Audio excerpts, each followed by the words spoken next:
ಶ್ರೀ ಗುರುಗಣಾಧಿಪತಯೇ ನಮಃ.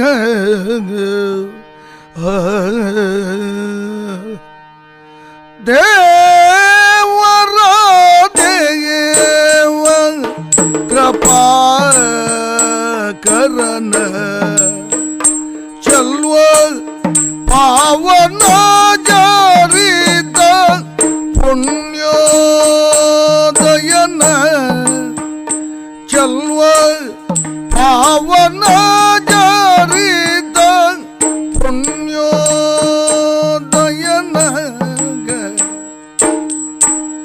ಭಾವಜ ವಿಷಯಕ್ಕೆ ಸಿಲುಕದಾನ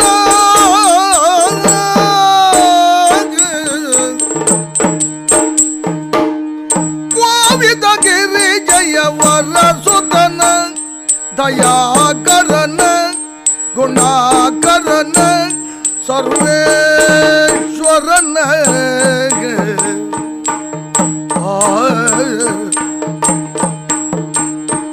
ನೆನೆಯಿರೋ ನೆನೆಯಿರೋ ನೆನೆಯಿರೋ ಜನರೆಲ್ಲ ಗುಣಯುತನ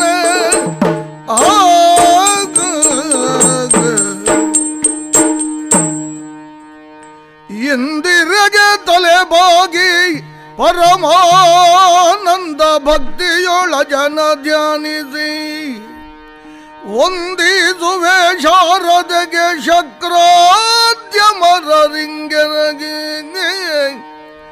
ಒಂದಿಸುವೆ ಶಾರದೆಗೆ ಶಕ್ರಾದ್ಯಮರರಿಂಗೆರಗಿ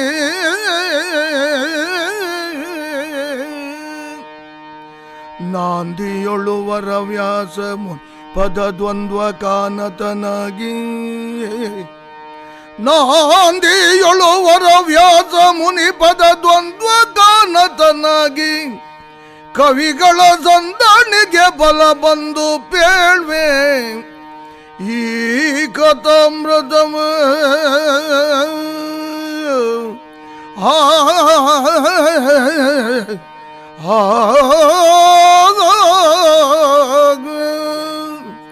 ಕವಿಗಳ ಸಂದಣಿಗೆ ಬಲ ಬಂದು ಬೇಳ್ವೇರಿ ಕಥಾಮೃತವ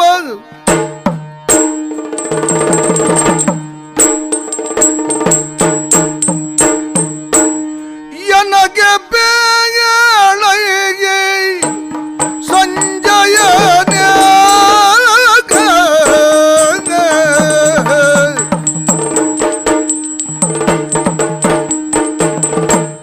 ಎನಗೆ ಬೇಳೆ ಸಂಜಯನೆ ಎನ್ನಾಡುಗರು ಪಾಂಡುವಿನ ಮಕ್ಕಳು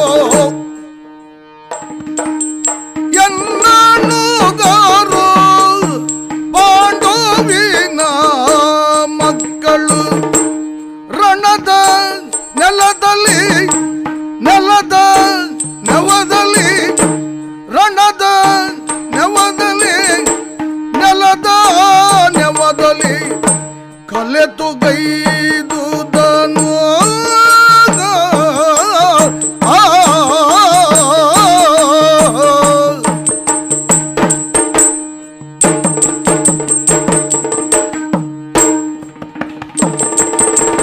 ರಣದ ನೆಲದಲ್ಲಿ ನೆಲದ ನೆವದಲ್ಲಿ ಕಲೆತುಗೈದುದನು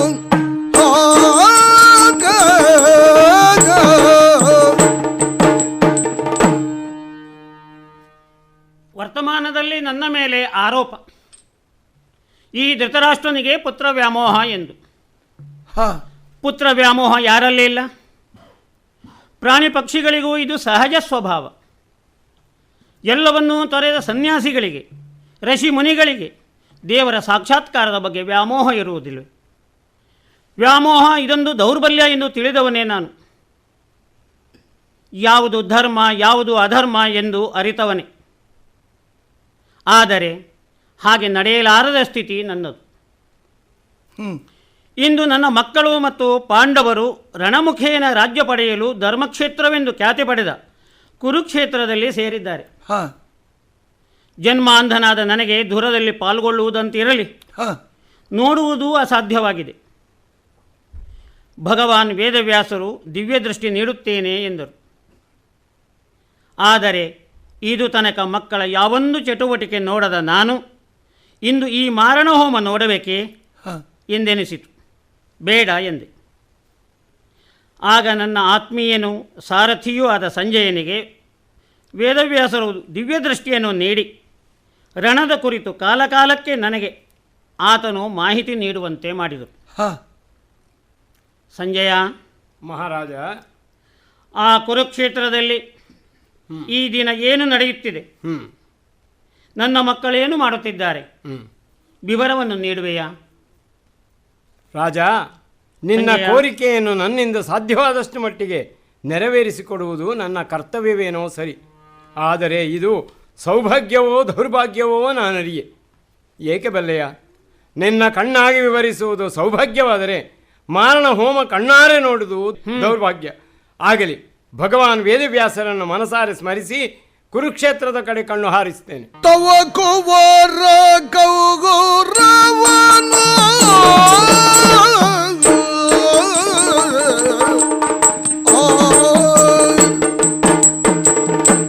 ತವ ಕುವರ ಗೌರವನು ದ್ರೋಣಗೆ ತವಕದಿಂದ ಡಿಗೆರಗೋತ ದ್ರೋಣಗೆ ತವಕದಿಂದ ಡಿಗೆರಗೋತ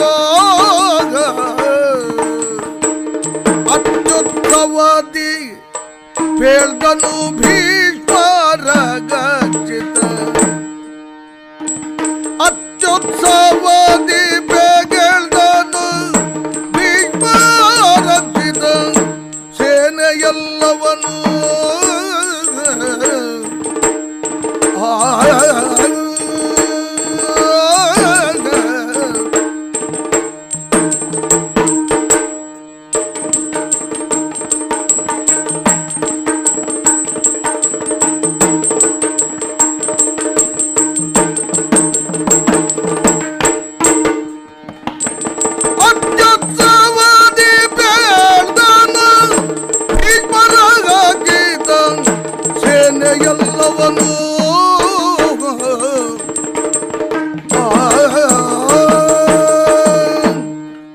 ಮಹಾರಾಜ, ಸಂಜಯ, ನಿನ್ನ ಜ್ಯೇಷ್ಠ ಕುಮಾರ ದುರ್ಯೋಧನ ನಮ್ಮ ಕಡೆಯ ಸೈನ್ಯದ ಅಧಿಪತ್ಯವನ್ನು ಕುರುಕುಲ ಪಿತಾಮಹರಾಗಿರುವ ಆಚಾರ್ಯ ಭೀಷ್ಮರಿಗೆ ಒಪ್ಪಿಸಿ ಅವರ ನೇತೃತ್ವದಲ್ಲಿ ನಮ್ಮ ಸೇನೆ ಕುರುಕ್ಷೇತ್ರದ ಪೂರ್ವಭಾಗವನ್ನು ಆಕ್ರಮಿಸಿದೆ.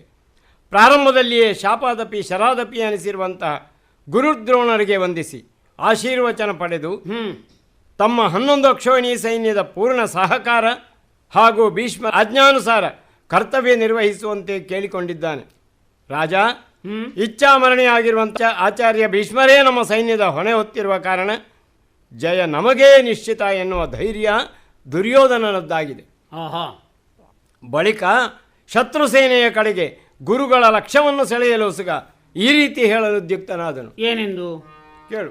ಬೆರಳೆಣಿಕೆಯೊಳಿರೆ ಭೀಮನ ಬಲ್ಲುಗಿನ ನೆರಳೊಳಿರುವ ಸೇನೆ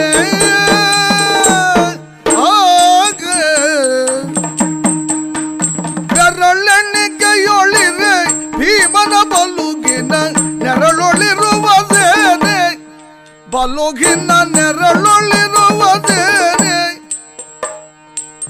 ಧುರ ಧುರಂಧರ ನಂಬಿಕ್ಮ ನಮಗಿರೆ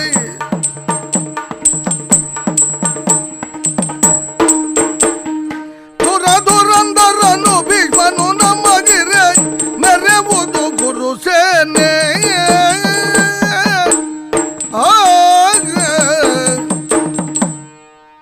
ರಾಜ, ಸಂಜಯ, ಹಿಂದೊಮ್ಮೆ ಶಕುನಿ ಹೇಳಿದ ಮಾತು ನಿನಗೆ ನೆನಪಿರಬೇಕು.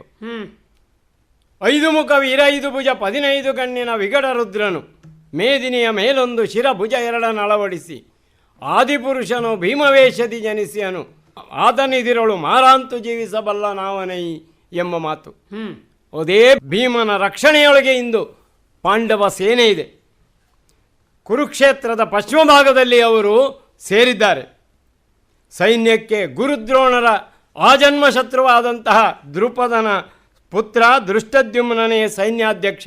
ಆಹಾ, ಇಡೀ ಸೇನೆಗೆ ಕೃಷ್ಣಾರ್ಜುನರ ಕಣ್ಗಾವಲು.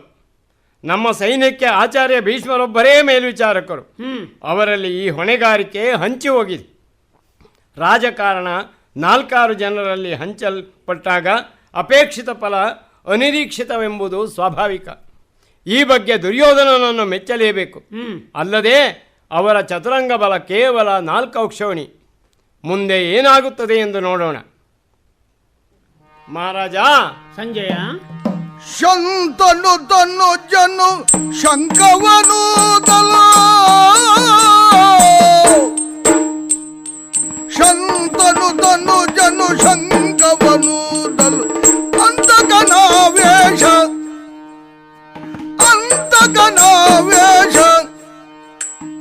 ಬಂಧನ ಬೇರಿ ಮೃದಂಗವಾದ್ಯರವಂ ತುಂಬಿದುದಾವೇಶ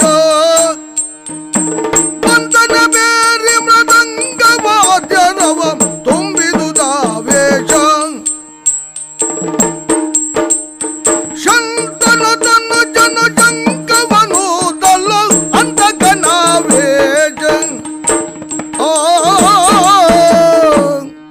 ಅದೋ ಇನ್ನೇನು ಯುದ್ಧ ಇದೀಗ ಪ್ರಾರಂಭವಾಗಲಿಕ್ಕಿದೆ ಎಂಬಂತೆ ಚಕ್ರವರ್ತಿ ಶಂತನ ಮಗನಾದಂಥ ಆಚಾರ್ಯ ಭೀಷ್ಮರು ತಮ್ಮ ಶಂಖಧ್ವನಿಯನ್ನು ಮೊಳಗಿಸುವುದೇ ತಡ ವಿರೋಧ ಪಕ್ಷದವರಿಂದಲೂ ಕೇಳಿಬರುತ್ತಿದೆ ಧ್ವನಿ.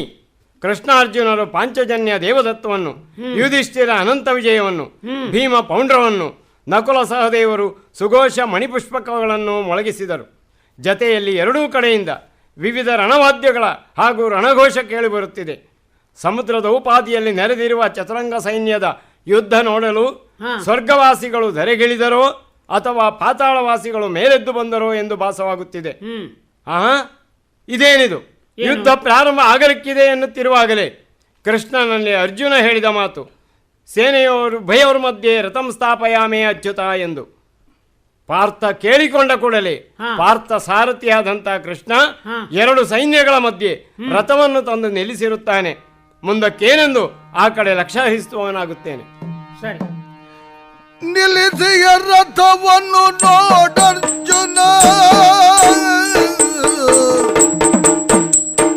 ನಿಲ್ಲಿಸಿಯ ರಥವನ್ನು ನೋಡರ್ಜುನ, ನೀ ಕಲಿತನದಲ್ಲಿ ಕಾದು, ನೀ ಕಲಿತನದಲ್ಲಿ ಕಾದು, ಛಲದಲ್ಲಿ ಮಲೆದವರನ್ನು ತೂಗರಿಸೋ, ಛಲದಲ್ಲಿ ಮಲೆದವರವನನ್ನು ನೆಲ ನೆಲದಿ ಮಗವುದು.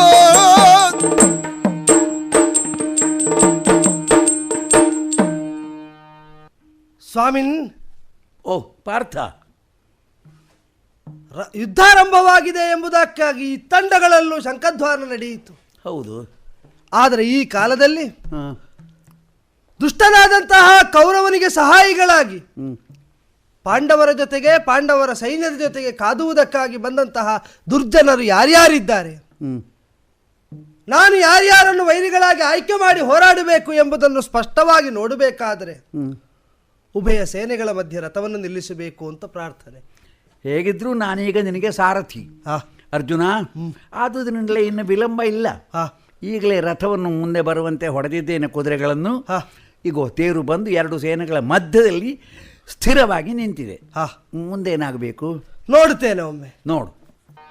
ಪರಿಕಿಸಿದ ಬಾಂಧವರ ತರಗರಿಸುತ್ತಿದೆ ದೇವ, ಪರಿಕಿಸಿದ ಬಾಂಧವರ ತರಗರಿಸುತ್ತಿದೆ ದೇವ, ಕರದಿಂದ ಕುಸಿದು ಜಾರುತ್ತಿದೆ ಗಾಂಧೀವ, ಕರದಿಂದ ಕುಸಿದು ಜಾರುತ್ತಿದೆ ಗಾಂಧೀವ.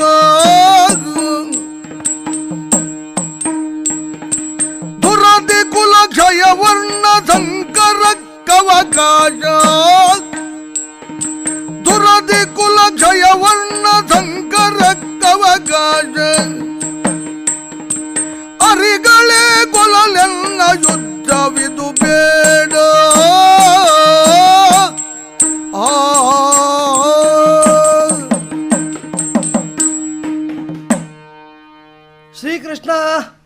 ಅರ್ಜುನ, ದುರ್ಜನರು ಯಾರ್ಯಾರಿದ್ದಾರೆ ಎಂಬುದಾಗಿ ನೋಡುವುದಕ್ಕೆ ಉದ್ಯುಕ್ತನಾದರೆ ಇಲ್ಲಿ ನನಗೆ ದುರ್ಜನರೇ ಕಾಣಿಸ್ತಾ ಇಲ್ವಲ್ಲ ಕೃಷ್ಣ. ಎಲ್ಲ ಪ್ರತಿಯೊರ್ವರು ಕೂಡ ಸ್ವಜನರಾಗಿಯೇ ನನಗೆ ಭಾಸವಾಗ್ತಾ ಇದ್ದಾರೆ. ಓಹೋ, ಇವರೆಲ್ಲ ನನ್ನವರು. ಹಾ, ಇವರೊಡನೆ ಕಾದುವುದಕ್ಕಾಗಿಯೇ ನಾವು ಇಲ್ಲಿಯ ತನಕ ಸಕಲ ಸಿದ್ಧತೆಗಳನ್ನು ಮಾಡಿ ಸಮಾಹಿತರಾಗಿ ಬಂದದ್ದು. ಆಶ್ಚರ್ಯವೂ ದುಃಖವೂ ಏಕಕಾಲದಲ್ಲಿ ಆಗುತ್ತಾ ಉಂಟು ಕೃಷ್ಣ. ಎಲ್ಲ ಅವುಗಳು ನೀನೇ ನೋಡು, ಯಾರಿದ್ದಾರೆ ಇಲ್ಲಿ.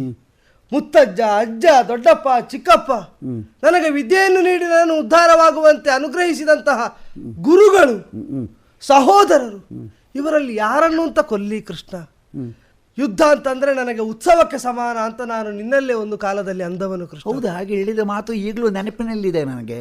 ಆದರೆ ಇಲ್ಲ, ಈ ರಣಮಾರಣದಲ್ಲಿ ಖಂಡಿತವಾಗಿಯೂ ನಾನು ಭಾಗಿಯಾಗಲಾರೆ ಅಂತ ನನಗೆ ಅನ್ನಿಸ್ತಾ ಉಂಟು ಕೃಷ್ಣ. ಯಾಕೆ ಹೀಗಾಯ್ತು ನಿನ್ನ ಇವರನ್ನೆಲ್ಲ ಕೊಂದದ್ದರಿಂದ ಗಳಿಸುವ ಜಯದಿಂದ ನಮ್ಮ ಶ್ರೇಯಸ್ಸು ಸಾಧ್ಯವೇ ಹೇಳು. ಇವರನ್ನೆಲ್ಲ ಕೊಂದದ್ದರಿಂದ ಕುಲಕ್ಷಯವನ್ನು ಗೈದಂತಹ ಮಹಾಪಾಪವೇ ನಮ್ಮನ್ನು ಅಡರುವುದಲ್ಲದೆ ಯಾವುದೇ ತೆರನಾಗಿ ಶ್ರೇಯಸ್ಕರವಾದಂತಹ ಕರ್ಮವನ್ನು ನಾವು ಮಾಡಿದ ಹಾಗಾಗುವುದಿಲ್ಲ. ಮಾತ್ರವಲ್ಲ, ಇದರಿಂದ ಸಂಭವನೀಯವಾದಂತಹ ಭೀಕರ ಪರಿಣಾಮಗಳೇನು ಅದನ್ನು ಆಲೋಚಿಸಿದಾಗ ಮತ್ತಷ್ಟು ನಡುಗುತ್ತಾ ಇದ್ದೇನೆ ಕೃಷ್ಣ. ಏನಾಗಬಹುದು ಮುಂದೆ? ಕೋಟಿ ಕೋಟಿ ಸಂಖ್ಯೆಯಲ್ಲಿ ನೆರೆದಿರುವಂತಹ ವೀರಾಧಿವೀರರುಗಳು ಇವರೆಲ್ಲರೂ ಸತ್ತರು ಅಂತಾದರೆ ಇವರ ಮನೆಯಲ್ಲಿ ಇವರನ್ನೇ ನಂಬಿರುವಂತಹ ಸ್ತ್ರೀಯರೆಲ್ಲರೂ ಅನಾಥರಾಗ್ತಾರೆ. ಹೌದು, ಅವರು ತಮ್ಮ ಉಳಿದ ಶೇಷಾಯುಷ್ಯವನ್ನು ಸವಯಿಸುವುದಕ್ಕಾಗಿ ಯಾವ್ಯಾವುದೋ ಪರಪುರುಷರನ್ನು ಯಾವ್ಯಾವೋ ವರ್ಣದವರನ್ನು ಆಶ್ರಯಿಸಬೇಕಾದಂತಹ ದುರ್ಗತಿ ದುಸ್ಥಿತಿ ಬರ್ತದೆ. ಹಾಗವರು ಆಶ್ರಯವನ್ನು ಹೊಂದಿದ್ದಾರೆ ಅಂತ ಆದರೆ ಅದರಿಂದ ಉಂಟಾಗಬಹುದಾದಂತಹ ಮುಂದಿನ ಪೀಳಿಗೆ, ಮುಂದಿನ ಸಂತಾನ ಯಾವ ಸಂಸ್ಕಾರವನ್ನು ಹೊಂದಿದವರಾಗಿರ್ತಾರೆ ಕೃಷ್ಣ, ಯಾವ ನೀಚ ಸ್ಥಿತಿಯಲ್ಲಿದ್ದವರಾಗಿರ್ತಾರೆ ಹೇಳು. ಸನಾತನೀಯವಾದಂತಹ ಜಾತಿ ವ್ಯವಸ್ಥೆಯನ್ನು, ಧರ್ಮ ವ್ಯವಸ್ಥೆಯನ್ನು ಕುಲಗೆಡಿಸಬಲ್ಲಂತಹ ಈ ವರ್ಣಸಾಂಕರ್ಯ ಬಹುದೊಡ್ಡದಾದಂತಹ ದೋಷ. ಅದಕ್ಕೆ ನಾನೇ ಭಾಜನರಾಗುವುದಿಲ್ವೇ? ಅಲ್ಲೇ ಕುಲಕ್ಷಯವನ್ನು ಮಾಡಿದವನಾಗಲಿ, ವರ್ಣಸಂಕರಕ್ಕೆ ಕಾರಣಸ್ಥಾನದಲ್ಲಿ ಇರುವವನಾಗಲಿ ನರಕ ಭಾಜನರಾಗದಿರುವುದಕ್ಕೆ ಸಾಧ್ಯವೇ? ಮಾತ್ರವಲ್ಲ, ಹೀಗಾಯ್ತು ಅಂತಾದರೆ ಪಿತೃದೇವತೆಗಳಿಗೆಲ್ಲ ಸದ್ಗತಿಯನ್ನು ದೊರಕಿಸಿಕೊಡುವವರು ಯಾರು ಕೃಷ್ಣ? ಇದನ್ನೆಲ್ಲ ಎಣಿಸಿದಾಗ ಖಂಡಿತವಾಗಿಯೂ ಅದು ಮುಖದ ಪಸೆ ಆರುತ್ತಾ ಉಂಟು, ನೊಸಲಲ್ಲಿ ಬೆವರೊಸರುತ್ತಾ ಉಂಟು, ಶಿವ ಶಿವ, ಅಂಗೋಪಾಂಗಗಳೆಲ್ಲ ಗಡಗಡ ನಡುಗುತ್ತಾ ಉಂಟು ಕೃಷ್ಣ. ಇಲ್ಲ, ಇನ್ನೊಂದು ಕ್ಷಣವೂ ನಾನು ನಿಲ್ಲಲಾರೆ, ಕುಸಿಯುತ್ತಾ ಇದ್ದೇನೆ, ಕೈಯಿಂದ ಗಾಂಡೀವ ಜಾರುತ್ತಾ ಉಂಟು ಕೃಷ್ಣ. ಏನು ಮಾಡ್ಲಿ ಪಾರ್ಥ? ಮನದ ಕಶ್ಮಲಕ್ಕೆ ನೀ ಸಿಲುಕಿ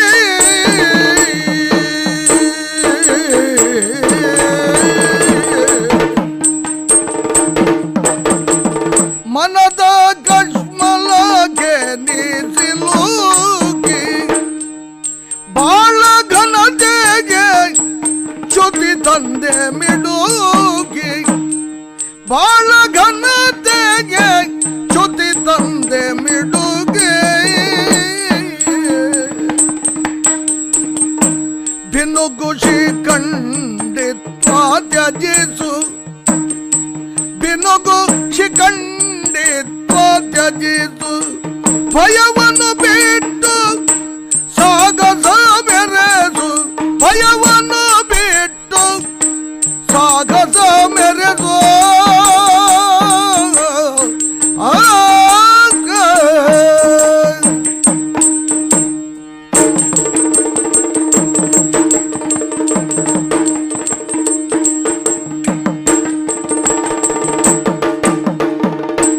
ಬಿನುಗುಷಿ ಕಂಡಿಗೆ ತ್ಯಜಿಸು ಭಯವನ್ನು ಬಿಗಿಟ್ಟು ಸಾಗಸ ಮೆರೆಸು ಭಯವನ್ನು ಬಿಗಿಟ್ಟು ಸಾಗಸ ಮೆರೆಸು ಮನದ ಕಟ್ಮಲಕ್ಕೆ ನಿಸಿಲುಕಿ ಕಾಳಗನ್ನದೇಗೆ ಚ್ಯುತಿ ತಂದೆ ಬೆಳೆಸಿ. ಭರತ ಋಷಭ, ಪರಮಾತ್ಮ, ನಿನ್ನ ಮುಖದಿಂದ ಇಂಥ ವಾಕ್ಯಗಳು ಹೊರಡಬಹುದೆಂಬ ನಿರೀಕ್ಷೆಯೇ ನನಗಿರಲಿಲ್ಲ. ನನಗೂ ಇರಲಿಲ್ಲ. ನಿನಗೆ ನಿರೀಕ್ಷೆ ಇಲ್ಲದೆ ಈ ಮಾತುಗಳನ್ನು ನಿನ್ನ ಅಂತಃಕರಣದಿಂದ ಹೊರಟುವು ಎಂಬುದಕ್ಕೆ ಆಧಾರ ಬೇರೆ ಏನನ್ನು ನಾನು ತಿಳಿಯಲಿ? ಬರುವಾಗ ಯುದ್ಧೋತ್ಸಾಹಿಯಾಗಿಯೇ ಹೊರಟವನು ನಾನು, ಮುಗೀತಲ್ಲ. ಆದರೆ ಇಲ್ಲಿ ಕಂಡಂತಹ ದೃಶ್ಯ ನನ್ನನ್ನು ಅಧೀರನನ್ನಾಗಿಸಿತು ಕೃಷ್ಣ. ಆದ್ರಿಂದಲೇ ಭರತರ್ಷಭ ಎಂದು ನಿನ್ನನ್ನು ಸಂಬೋಧಿಸಿದ್ದೇನೆ. ಹಾ, ಹುಲಿ ಆನೆಗಳೊಡೆ ಆಟವಾಡುತ್ತಿದ್ದನಂತೆ ಭರತ ಎಂಬ ಹೆಸರಿನವನೊಬ್ಬನು. ಅವನಿಗೆ ಸರ್ವದಮನ ಮೊದಲಾಗಿ ಬೇರೆ ಹೆಸರುಗಳು ಇದ್ದುವಂತೆ. ಅದು ಹುಲಿ, ಕ್ರೂರ ಜಂತು, ಇದು ಸಿಂಹ, ಇದು ಆನೆ. ಈ ಪಕ್ಷಪಾತವನ್ನು ಕಾಣದೆ ಅವುಗಳೊಡನೆ ಆಟ ಆಡ್ತಿದ್ದ. ಇದು ನಿನಗೆ ಸಂಭವಿಸಿದ ಒಂದು ಕ್ರೀಡೆ ಅಂತ ಯಾಕೆ ನೀನು ತಿಳಿಯಬಾರದು ಹೇಳು? ಹೇಗೆ ತಿಳಿಯಲಿ ಕೃಷ್ಣ? ಸಂಹಾರಕ್ಕೆ ಅರ್ಹತೆ ಕೆಲವರಲ್ಲಿ ಇರ್ತದೆ. ಅದು ಜನ್ಮದಿಂದ ಬಂದದ್ದಿರಬಹುದು. ಆ ಅರ್ಹತೆಗೆ ವಿರೋಧವಾಗಿ ಅವರು ಕಾದಾಡುವುದಕ್ಕೆ ಬಂದಿದ್ದಾರೆ ಎಂಬುದು ಅವರಲ್ಲಿ ವಧಾರಕತೆಯನ್ನು ನಿರ್ಧರಿಸುತ್ತದೆ. ಸಾತ್ಯಕಿ ಮೊದಲಾದವರು ಇದ್ದಾರೆ, ಹೌದು. ಆದರೆ ಅವರು ವಧಾರಕತೆಯನ್ನು ಕಳೆದುಕೊಂಡ ಸಾತ್ವಿಕರೇನೂ ಅಲ್ಲ. ಆ ವಧಾರಕರಾದ ಅವರನ್ನು ವಧಿಸುವುದಷ್ಟೇ ತನ್ನ ಧರ್ಮ ಎಂಬ ಕರ್ತವ್ಯ ಎಂಬ ಅರ್ಥದಲ್ಲಿ ಹೇಳಿದ್ದೇನೆ ಈ ಶಬ್ದವನ್ನು. ಎಂಬುದನ್ನು ಮರೆತು ಮುಂದೆ ವರ್ಣ ಸಾಂಕರ್ಯ ಸಂಭವಿಸ್ತದೆ. ಹೌದು, ಮಹಾಪಂಡಿತನಂತೆ ಮಾತುಗಳನ್ನಾಡಿದೆ ಅಲ್ಲವೇ ನೀನು? ನಾಳೆಗೆ ಈ ಲೋಕದಲ್ಲಿ ಸಮಾಜ ಹೇಗೆ ಬದುಕಿರ್ತದೆ ಎಂಬ ಪ್ರಶ್ನೆಗೆ ಈಗ ನಿನಗೆ ಉತ್ತರ ಬೇಕೇ? ಬೇಡ. ಯಾಕೆ ಕೇಳಿದರೆ ನಾಳೆಗೆ ಏನು ನಡೆಯುತ್ತದೆ ಎಂಬುದನ್ನು ಹಿಂದೆ ನಿರ್ಧರಿಸಿಕೊಂಡು ಯಾವನೂ ಯಾವ ವ್ಯವಹಾರವನ್ನು ಲೋಕದಲ್ಲಿ ಮಾಡುತ್ತಲಿಲ್ಲ, ಮಾಡಲೂಬಾರದು. ಆದ್ದರಿಂದ ನಾಳೆಯ ಪರಿಣಾಮ ಏನು ಅದರ ಚಿಂತೆ ನಿನಗೇಕೆ? ಕಶ್ಮಲ ಇದೊಂದು ರೀತಿಯಿಂದ ಮನಸ್ಸಿನಲ್ಲಿ. ಈ ಮನಸ್ಸಿನ ಕಶ್ಮಲವನ್ನು ಬಿಟ್ಟಲ್ಲದೆ ನೀನು ಮೊದಲಿನಂತೆ ಉತ್ಸಾಹಿಯಾಗಲಾರೆ. ನನಗಿರುವ ಪೂರ್ಣ ವಿಶ್ವಾಸ ನಿನ್ನಲ್ಲಿ ಹಾಗೆ. ರಣದಲ್ಲಿ ಇರಬೇಕಾದ ಉತ್ಸಾಹ ಎಂಬುದೇ ಪ್ರಧಾನ ಲಕ್ಷಣ. ಹೌದು. ಅಂತ ಉತ್ಸಾಹ ಶೂನ್ಯನಾಗಿ ನೀನು ಅಯ್ಯೋ ನಾಳೆಗೆ ವರ್ಣಸಾಂಕರ್ಯವು ಸಂಭವಿಸ್ತದಲ್ಲ, ವರ್ಣಸಾಂಕರ್ಯ ಸಂಭವಿಸುವವರೆಗೆ ನೀನಿರ್ತೀಯ. ಆದರೂ ಹಾಗಾಗುವುದಕ್ಕೆ ಕಾರಣ ಸ್ಥಾನದಲ್ಲಿ ನಾನು ಇರ್ತೇನಲ್ಲ. ಆದರೂ ಅಂತ ಹೇಳಬೇಡ. ನನ್ನನ್ನು ಸಂಭವಿಸುವಲ್ಲಿ ಒಂದು ಶ್ರೀಕಾರ ಮೊದಲನೇ ಹೆಸರಿನ ಹಿಂಗಡೆಯಲ್ಲಿದೆ. ಶ್ರೀಕೃಷ್ಣ ಕಮಲಾನಾಥ. ಕಮಲಾನಾಥ ಮೊದಲಾದ ಶಬ್ದಗಳ ಹಿಂದೆ ಶ್ರೀಕಾರ ಇಲ್ಲದಿರುವುದೇಕೆ? ಅಥವಾ ಮೊದಲನೇ ಹೆಸರಿನಲ್ಲಿ ಶ್ರೀಕೃಷ್ಣ ಎಂಬ ಹೆಸರು ಏಕೆ ಎಂಬುದನ್ನು ತಿಳಿದ ಪ್ರಾಜ್ಞ ನೀನು ಅಂತ ನನ್ನ ಅಭಿಪ್ರಾಯ ಇತ್ತು. ಈಗ ಅಭಿಪ್ರಾಯವನ್ನು ಸ್ವಲ್ಪ ಬದಲಿಸಿಕೊಳ್ಳಬೇಕಾಗಿ ಬಂದಿದೆ ಪಾರ್ಥ. ಯಾಕಂದರೆ ನೀನು ಪ್ರಾಜ್ಞನಂತೆ ಮಾತುಗಳನ್ನು ಮಾತ್ರ ಆಡ್ತಿ, ಭವಿಷ್ಯ ಚಿಂತನೆಯನ್ನು ಮಾಡುವವನಂತೆ ಮುಂದೆ ವರ್ಣಸಾಂಕರ್ಯ ಉದ್ಘೋಷವನ್ನೇ ಮಾಡ್ತಿ. ಆದರೆ ಅದಲ್ಲ. ಯಾರು ವಧಾರ್ಹರೋ ಅವರನ್ನೆಲ್ಲ ವಧಿಸಬೇಕಾದಂಥ ಒಂದು ಕರ್ತವ್ಯ ನಿನಗಿದೆ. ಅದನ್ನು ಮರೆಯಬೇಡ, ಎಷ್ಟಕ್ಕೂ ಮರೆಯಬೇಡ. ಯಾಕೆ ಕೇಳಿದರೆ ಹುಟ್ಟುವುದು, ಇರುವುದು, ಸಾಯುವುದು, ಈ ಮೂರು ಸ್ಥಿತಿಗಳನ್ನು ಬಿಟ್ಟರೆ ನಾಲ್ಕನೆಯ ಒಂದು ಸ್ಥಿತಿಯನ್ನು ಈ ಪ್ರಪಂಚದಲ್ಲಿ ಯಾರಿಗಾದರೂ ನೀನು ತಿಳಿದದ್ದಿದೆಯೇ? ಇಲ್ಲ. ಒಮ್ಮೆ ಹುಟ್ಟುತ್ತಾನೆ, ಹುಟ್ಟಿದ್ದಕ್ಕೆ ಒಂದು ಸ್ವಲ್ಪ ದಿವಸ ಇರ್ತಾನೆ, ಆಮೇಲೆ ಒಂದು ದಿವಸ ಸಾಯ್ತಾನೆ. ಇದಕ್ಕೆ ಸಂಸಾರ ಅಂತ ಹೆಸರು. ಸರಿ. ಇತ್ತ ಹೆಂಡತಿ, ಅತ್ತ ಮಕ್ಕಳು, ಅಲ್ಲಿ ಅತ್ತೆ, ಇವಳು ಚಿಕ್ಕಪ್ಪ, ದೊಡ್ಡಪ್ಪ, ಇದು ಸಂಸಾರ ಅಲ್ಲ. ಅದಕ್ಕೆ ಸಮೂಹ ಎಂಬ ಬೇರೆ ಹೆಸರು ಇದೆ. ಹಾಗಾದರೆ ಸಂಸ್ಕೃತಿಶೀಲವಾದ್ದೇ ಸಂಸಾರ. ಇಷ್ಟನ್ನು ಮನಪೂರ್ವಕವಾಗಿ ಒಪ್ಪಿದಂತ ನೀನು ಇವರೆಲ್ಲ ತನ್ನ ಬಂಧುಗಳು ಅಂತ ಹೇಳ್ತೀಯಲ್ಲ ನೀನು. ಬಂಧುಗಳು ಎಂಬ ಶಬ್ದ ಹುಟ್ಟಿದ್ದೆಲ್ಲಿ ಗೊತ್ತಿದೆಯೋ ನಿನಗೆ? ಅವರಲ್ಲಿ ಮೋಹ ವಿವಶತೆ ಒಬ್ಬನಿಗೆ ಬಂದಾಗ ಮಾತ್ರ ಅವರು ಬಂಧುಗಳು. ತಂದೆಗೆ ವಿರೋಧಿಯಾಗಿ ಮಗ ಇರಲಿಲ್ವೇ ಲೋಕದಲ್ಲಿ? ಈ ಪ್ರಪಂಚದ ಮೂಲ ಕಥೆ ಅಂತ ಹೇಳ್ತಾರೆ ಕೆಲವರು. ಶಕ್ತಿ ಪುರಾಣ ಅಂತ ಅದಕ್ಕೆ ಹೆಸರು. ಅಲ್ಲಿ ತಮ್ಮ ತಂದೆಗೆ ವಿರೋಧಿಗಳಾಗಿ ನಡೆಯಲಿಲ್ವೇ ಮಧು ಮತ್ತು ಕೈಟಬ ಎಂಬ ಹೆಸರಿನ ರಾಕ್ಷಸರು? ಯಾಕವರಿಗೆ ತಮ್ಮ ತಂದೆಯನ್ನು ಹೀಗೆ ನೋಯಿಸಬಾರದು ಎಂಬ ಪ್ರಜ್ಞೆ ಹೆಚ್ಚಲಿಲ್ಲ ಮನಸ್ಸಿನಲ್ಲಿ? ಇದನ್ನೆಲ್ಲ ನೋಡಿದರೆ ಕೊಲ್ಲುವುದೇ ಧರ್ಮ ಅಲ್ಲ, ಕೊಲ್ಲದಿರುವುದು ಧರ್ಮ ಅಲ್ಲ. ಬಹಳ ಮುಖ್ಯವಾಗಿ ವಿಷಯ ಇದೆ, ತಿಳಿದುಕೋ. ಜಾತಸ್ಯ ಹಿ ಧ್ರುವೋ ಮೃತ್ಯು ಧ್ರುವಂ ಜನ್ಮ ಮೃತಸ್ಯ ಚ. ಹುಟ್ಟಿದವನು ಸಾಯಲೇಬೇಕು. ಸರಿ. ಸಾವಿಲ್ಲದ ಹುಟ್ಟು ಎಂಬುದಿಲ್ಲ. ಹುಟ್ಟು ಎಂಬುದು ಸಾವಿಗೆ ಇರುವ ಒಂದು ಗುಟ್ಟು, ಬೇರೇನೂ ಅಲ್ಲ. ಸಾವು ಎಂಬುದು ಈ ಹುಟ್ಟಿಗಿರುವ ಪರಿಣಾಮದ ಹೆಸರು, ಬೇರೇನೂ ಇಲ್ಲ. ಹಾಗಿರುವಾಗ ಮೃತಸ್ಯ ಚ ಅಂತ ಹೇಳಿದ್ದೇನೆ ನಾನು. ಮೃತ ಎಂಬ ಶಬ್ದ ಯಾವ ಧ್ವನಿಯನ್ನು ಹೊರಡಿಸ್ತದೆ ಎಂಬುದು ನಿನಗೆ ಗೊತ್ತಿರಬೇಕು. ಮೃತಿ ಎಂಬ ಶಬ್ದದಿಂದ ಮೃತ, ಸತ್ತವನು ಅಂತ ಅರ್ಥ. ಹಾಗಾದರೆ ಮೃತಿ ಎಂಬುದು ಯಮನ ಕೈಗೆ ಸಿಕ್ಕುವುದು ಅಂತ ಅರ್ಥ. ಇಲ್ಲಿದ್ದ ಯಾವನು ಯಮನ ಕೈಗೂ ಸಿಕ್ಕುವುದೂ ಇಲ್ಲ. ನೀನು ಹೇಳಿದಂತೆ ಸ್ವರ್ಗಕ್ಕೆ ಹೋಗುವುದೂ ಇಲ್ಲ. ಬರುವುದು, ಇರುವುದು, ಹೊರಡುವುದು, ಮೂರು ಸ್ಥಿತಿಗಳು ಇಲ್ಲಿ ಎಲ್ಲ ಜೀವರಿಗೂ ಸ್ವಭಾವ ಸಹಜವೆಂಬಂತೆ, ಸಹಜತೆಯಲ್ಲಿ ಅಂತ ಹೇಳಲಿಲ್ಲ, ಸಹಜವೆಂಬಂತೆ ನಡೆಯುತ್ತಾ ಇರುವಾಗ ಅವರು ಸಾಯ್ತಾರಲ್ಲ ಬಾಣಪ್ರಯೋಗ ಮಾಡಿದರೆ. ಅವರಲ್ಲಿ ಯಾವನೋ ಒಬ್ಬ ಪರಾಕ್ರಮೆ ಬಾಣಪ್ರಯೋಗ ನಿನ್ನ ಮೇಲಾದರೆ ನೀನು ಸತ್ತರೆ ನಿನಗೆ ನೆಂಟನಾಗಿದ್ದು ನಾನೇನು ಮಾಡಬೇಕು? ಅದಲ್ಲ ಎಂಬುದಕ್ಕೆ ಶ್ರೀಕೃಷ್ಣ ಅಂತ ಹೇಳಿದ್ದು ನಾನು. ನೆಂಟನೇ ಆಗಿದ್ದರೆ ಶ್ರೀಕೃಷ್ಣ ಆಗ್ತಿರ್ಲಿಲ್ಲ, ಈ ಕೃಷ್ಣ ಅಂತ ಆಗ್ತಿತ್ತು. ಹಾಗಲ್ಲ ಇದು. ಸರಿಯಾಗಿ ಯೋಚನೆ ಮಾಡು ನೀನು. ಶ್ರೀಕೃಷ್ಣ ಯುದ್ಧಕ್ಕೆ ನನ್ನನ್ನು ಮತ್ತೆ ಮತ್ತೆ ಪ್ರಚೋದಿಸ್ತಾ ಇದ್ದಿ. ಹೌದು. ಆದರೂ ನನ್ನ ಮನದನ್ನು ಹೊಕ್ಕಂತಹ ಸಂಶಯಗಳು ಪೂರ್ತಿ ಪರಿಹಾರವಾಗಲಿಲ್ಲ. ಅದಕ್ಕಾಗಿ ಸಂಶಯಾತ್ಮ ವಿನಶ್ಯತಿ. ಹ, ಆತ್ಮ ನಾಶಕ್ಕೆ ಕಾರಣವಾದ ಒಂದು ದುಸ್ಥಿತಿ ಸಂಶಯ ಎಂಬುದು. ಹ. ಆದ್ರಿಂದಲೇ ನೀನು ಸಂಶಯವನ್ನು ಕಳೆದುಕೊಳ್ಬೇಕಾದ್ರೆ ಆ ಸಂಶಯ ನಿರಸನಕ್ಕೆ ಉಪಾಯ ಬಲ್ಲವರಿಂದ ತಿಳಿದುಕೊಳ್ಬೇಕೇನನ್ನ. ಹಾಗಾದರೆ ಬಂಧು ಬಾಂಧವ ಗುರುಗಿರಿಯರನೋ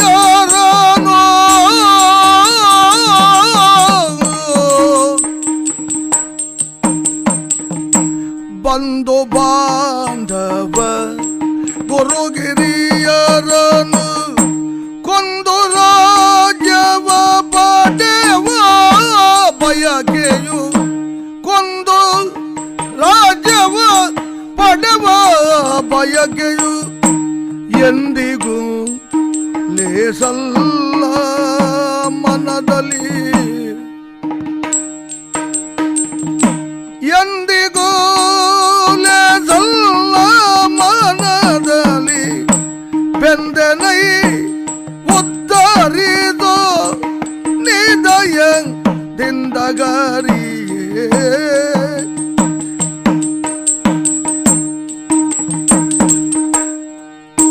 ಬೆಂದನೈ ಉದ್ದರಿದು ನಿದಯ ದಿಂದಗರಿಯ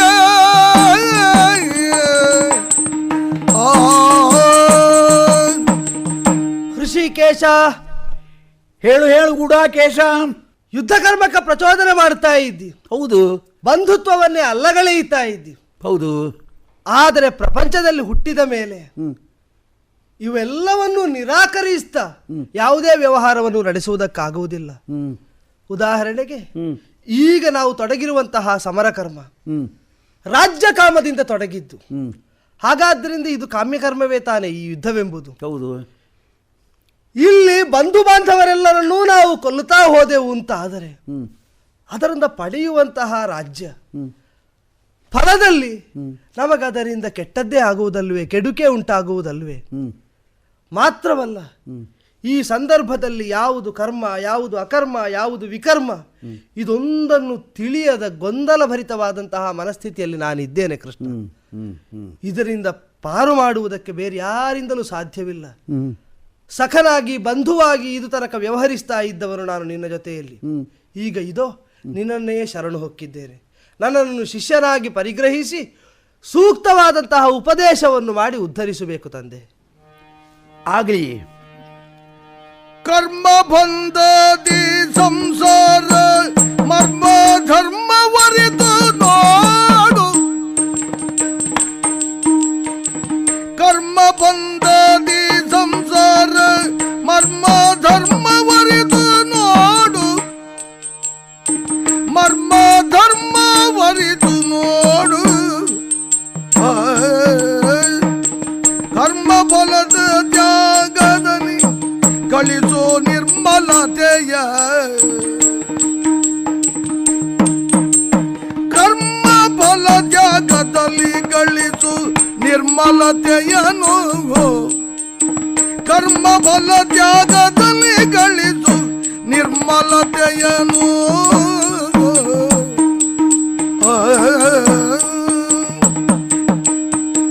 ಕರ್ಮ ಬಂಧದಿ ಸಂಸಾರ ಮರ್ಮ ಧರ್ಮವರಿದು ನೋಡು. ಪಾರ್ಥಂ ಶ್ರೀಕೃಷ್ಣ, ಚಿತ್ತಮೇತದ ಅಮಲೀಕರಣೀಯಂ ಲೀಲಯ ಭವಜಲಂ ತರಣೀಯಂ. ಸರಿ. ನಿನಗೆ ಹಿಂದೆ ಆಚಾರ್ಯರಾಗಿದ್ದ ಕೃಪರ ಇಲ್ಲಾದರೂ ಈ ಮಾತನ್ನು ಹೇಳಿರಬಹುದು. ನಿನಗದು ನೆನಪಿನಲ್ಲಿ ಉಳಿದಿರಲೂಬಹುದು.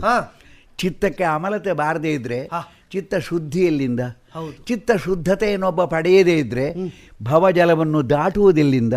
ಒಟ್ಟಿನಲ್ಲಿ ಪ್ರಪಂಚದಲ್ಲಿ ಎಲ್ಲರೂ ಬರ್ತಾರೆ, ಇರ್ತಾರೆ, ಹೊರಡ್ತಾರೆ ಅಂದರೆ ಅದಕ್ಕೆ ಸಂಸಾರವೆಂಬ ಹೆಸರು ಎಂಬುದನ್ನು ಮೊದಲೇ ನಾನು ತಿಳಿಸಿದ್ದೇನೆ. ಸರಿ. ಈ ಪ್ರಪಂಚದಲ್ಲಿ ಬರುವವರೆಲ್ಲ ಕರ್ಮಫಲದಿಂದ ಬರ್ತಾರೆ ಎಂಬುದೊಂದು ವಾದ ಮಾತ್ರ. ಕರ್ಮಫಲದಿಂದ ಶ್ರೇಯಸ್ಸನ್ನು ಪಡೆಯುತ್ತಾರೆ, ಉತ್ಕರ್ಷತೆಯ ಎಂಬಂಥ ಮಾರ್ಗದಲ್ಲಿ ಮುಂಬರಿಯುತ್ತಾರೆ, ಇದು ಒಂದು ವಾದ ಮಾತ್ರ. ಹಾಗಾದರೆ ಕರ್ಮವೆಂದರೆ ಏನು ಎಂಬ ಪ್ರಶ್ನೆಗೆ ಉತ್ತರ ಬೇಕು. ಮಾಡಲ್ಪಡ್ತದೆ ಎಂಬುದರಿಂದ ಅದಕ್ಕೆ ಕರ್ಮ ಅಂತ ಹೆಸರು. ಕರ್ಮ ಸ್ವಯಂ ತಾನು ನಪುಂಸಕ. ನಿನಗದು ಗೊತ್ತಿದೆ. ಕರ್ಮನು ಎಲ್ಲಾದರೂ ಪ್ರಯೋಗ ಇದೆಯೋ? ಇಲ್ಲ. ಕರ್ಮಳು ಇಲ್ಲ. ಯಾರಾದರೂ ಹೇಳುವುದನ್ನು ಕೇಳಿರುವೆಯಾ? ಕರ್ಮವು ಆ ನಪುಂಸಕನಿಗೆ ಸಂತಾನ ವೃದ್ಧಿ ಆಗುವುದಾದರೂ ಹೇಗೆ? ಆದ್ದರಿಂದ ಈ ಜನ್ಮದಲ್ಲಿ ನಾನು ಮಾಡಿದ ಪುಣ್ಯ ಕರ್ಮಗಳಿಂದ ಪಾಪಕರ್ಮಗಳಿಂದ ಇಂಥ ಸುಖದ ಸಿದ್ಧಿ ಇಲ್ಲದೆ ಆದರೆ ದುಃಖದ ಪ್ರಾಪ್ತಿಯಾಗಿದೆ ಅಂತ ಒಬ್ಬ ನಂಬಬೇಕಾಗಿಲ್ಲ. ಸದ್ಯಸ್ಥಿತಿಯಲ್ಲಿ ಚಿತ್ತ ಶುದ್ಧವಾಗಿದ್ದರೆ ಸಾಕು. ಆ ಚಿತ್ತಶುದ್ಧಿಯ ಪರಿಣಾಮಕ್ಕೆ ಶ್ರೇಯಸ್ಸಿನ ಪ್ರಾಪ್ತಿಯ ಹಾಗೆಯೇ ಆಗುತ್ತದೆ. ನಿನಗೆ ಶ್ರೇಯಸ್ಸು ಬೇಕೆಂಬ ಆಸೆ ಇದ್ದರೆ ಅವರು ಸಾಯ್ತಾರೆ, ಅವರ ಹೆಂಡರೇನೋ ಆಗುತ್ತಾರೆ, ಅವರ ಮಕ್ಕಳೇನೋ ಅನಾಥತೆಗಳಿಗೆ ನರಳುವ ಹಾಗಾಗುತ್ತದೆ. ಇದೆಲ್ಲ ಬೇಡ. ಸದ್ಯಕ್ಕೆ ತಾನು ಏನು ಎಂಬುದನ್ನು ನೀನು ತಿಳಿದಿರಬೇಕಾಗುತ್ತದೆ. ಹೊರಗಿನಿಂದ ಎಣಿಕೆ ಮಾಡ್ತಾ ಬಾ, ಒಳಗೆ ತನಕ ಹೋಗು, ಒಳಗಿನಿಂದ ಗುರುತಿಟ್ಟುಕೊಂಡು ಬಾ, ಹೊರಗೆ ತನಕ ಬಂದು ನಿಲ್ಲು. ಹೊರಗೆ ತೊಗಲು, ಒಳಗೆ ಎಲುಬು, ನಡುವೆ ಅವಯವಗಳು ಬೇರೆ 100 ಇರಲಿ, ಆದರೆ ಒಟ್ಟಿನಲ್ಲಿ ಇದಕ್ಕೆ ದೇಹ ಎಂಬ ಹೆಸರು. ಈ ದೇಹಕ್ಕೆ ಜನನ ಹೇಗೆ ಸ್ವಾಭಾವಿಕವಾದ ಪರಿಣಾಮವೋ ಮರಣವು ಹಾಗೇ ಪರಿಣಾಮ. ಒಬ್ಬ ಸತ್ತರೆ ಯಾವ ಸತ್ತವನನ್ನು ನೆನಡು ಉಳಿದವರು ಅಳುವುದಾದರೂ ಹೇಗೆ? ತನಗೇನು ಗತಿ? ಹಾಗಾದರೆ ಅವನ ಗತಿಗೆ ಹೊಣೆಗಾರ ಅಂತ ಅದರ ಅರ್ಥ. ಸತ್ತವನ ಗತಿ ಆಗಬೇಕಾಗಿಯೂ ಇಲ್ಲ, ಆಗುವುದೂ ಇಲ್ಲ, ಆ ಮಾತು ಬೇರೆ. ಆದ್ರಿಂದಲೇ ಸಾಯ್ತಾರೆ ಅವರು, ತಾನು ಸಾಯುವವನಲ್ಲ. ಈ ಭಾವನೆ ಇದೆಯಲ್ಲ, ಇದು ನಿರಾಧಾರವಾಗಿದೆ, ಆಧಾರವೇ ಇಲ್ಲ ಅದಕ್ಕೆ. ಒಂದೇ ಮಾತು ಹೇಳಿಬಿಡ್ತೇನೆ, ಕಿಂ ಕರ್ಮ ಕಿಂ ಅಕರ್ಮೇತಿ ಕವಯೋಪ್ಯತ್ರ ಮೋಹಿತಾ. ಕವಿಗಳು ಅಂದರೆ ಬುದ್ಧಿಶಕ್ತಿ ಸಂಪನ್ನರು ಅಂತ ಅರ್ಥ. ಅವರು ಯಾವುದು ಕರ್ಮ ಯಾವುದು ಅಕರ್ಮ ಎಂದು ಹೇಳುವುದಕ್ಕೆ ಧೈರ್ಯ ಸಾಲದೆ ಸುಮ್ಮನಾಗಿದ್ದಾರೆ. ಹಾಗಾದರೆ ಅವರ ಮೌನಕ್ಕೆ ಕಾರಣವಾಗುವಂತೆ ಈ ಪ್ರಶ್ನೆ ಇದೆಯೇ? ಇಲ್ಲ. ನಾನು ಮೊದಲೇ ಹೇಳಿದಂತೆ ಕರ್ಮ ನಪುಂಸಕಲಿಂಗದಲ್ಲಿದೆ. ಹಾಗಾದರೆ ನಾನು ಹೀಗೆ ಮಾಡುತ್ತೇನೆ ಎಂದು ಹೇಳುವಲ್ಲಿ ನಾನು ಎಂಬ ಶಬ್ದ ಮಾತ್ರ ಉಚಿತ. ನಾನು ಎಂಬುದು ಹೆಣ್ಣಿಗೂ ಗಂಡಿಗೂ ಸಮವಾಗಿ ಅನ್ವಯಿಸುವಂಥ ಒಂದು ಸಂಬೋಧನೆ, ಬೇರೇನೂ ಇಲ್ಲ. ನಾನು ಹೀಗೆ ಮಾಡುತ್ತೇನೆ ಅಥವಾ ಹೀಗೆ ಮಾಡಬಹುದೇ, ಕೇಳಿದವನು ಗಂಡೋ ಹೆಣ್ಣೋ ನಮಗೆ ಆ ವಾಕ್ಯದ ಆಧಾರದಲ್ಲಿ ಏನೂ ತಿಳಿಯುವುದಿಲ್ಲ. ಈಗ ನೀನು ಯುದ್ಧವನ್ನು ಮಾಡಬೇಕಾದ್ದು ನಿನಗೆ ಕರ್ತವ್ಯ. ಯಾಕೆ ಬಲ್ಲೆಯ? ಯಾಕೆ? ಮುಳ್ಳನ್ನು ಮೆಲ್ಲುವುದನ್ನು ಬಿಟ್ಟು ಬಿಡಬೇಕು. ಒಂಟೆ ಮುಳ್ಳನ್ನು ಮೆಲ್ಲುತ್ತಲೇ ಇದ್ದರೆ ಮೇಯುವುದು ಅಂತ ಅದಕ್ಕೆ ರೂಢಿಯಲ್ಲಿ ಹೆಸರು. ಮೇಯುತ್ತಲೇ ಇದ್ದಾಗ ಅದರ ಮುಸುಡೆಲ್ಲ ಹರಿದು ನೆತ್ತರ ಇಳೀತಾ ಇರ್ತದೆ. ಆ ನೆತ್ತರ ಹರಿಯುವುದು ನಿಲ್ಲಬೇಕು ಅಂತ ಅದಕ್ಕೆ ಅನಿಸಿದರೆ ಮೊದಲು ಬಿಡಬೇಕದು ಮುಳ್ಳನ್ನು ಮೇಯುವ ಕ್ರಿಯೆಯನ್ನು. ಮುಳ್ಳನ್ನು ಮೇಯುವವರೆಗೆ ಹೇಗೆ ನೆತ್ತರ ಹರಿಯುವುದು ನಿಲ್ಲುವುದಿಲ್ಲವೋ ಹಾಗೆಯೇ ಇವನು ತನ್ನ ದೊಡ್ಡಪ್ಪ, ಇವನು ತನ್ನ ಚಿಕ್ಕಪ್ಪ, ಇವನು ನನ್ನ ಭಾವ, ಇವನು ನನ್ನ ಮಾವ, ಇವರು ತಂದೆ ಎಂದಿರು. ಹಾಗೆ ಹೇಳಿದ್ದಿ ನೀನು, ತಂದೆ ಎಂದಿರು. ಇವರು ನನ್ನ ಮಕ್ಕಳು, ತಂದೆಯ ತಮ್ಮನು ಚಿಕ್ಕಪ್ಪ, ಚಿಕ್ಕ ಯಾರವನು ಅಪ್ಪ. ಆದ್ರಿಂದ ತಂದೆ ಎಂದಿರು ಅಂತ ಹೇಳಿದ್ದಕ್ಕೆ ಅಪಾರ್ಥ ಮಾಡಬೇಡ. ಇನ್ನು ತಂದೆ ಎಂದಿರು ಇದ್ದಾರೆ, ಮಗಂದಿರು ಇದ್ದಾರೆ, ಈ ಬಂಧುಗಳಿದ್ದಾರೆ ಎಲ್ಲ ಹೇಳ್ತೀಯಲ್ಲ. ಇಲ್ಲಿ ಯಾವಳೂ ಇಲ್ಲ.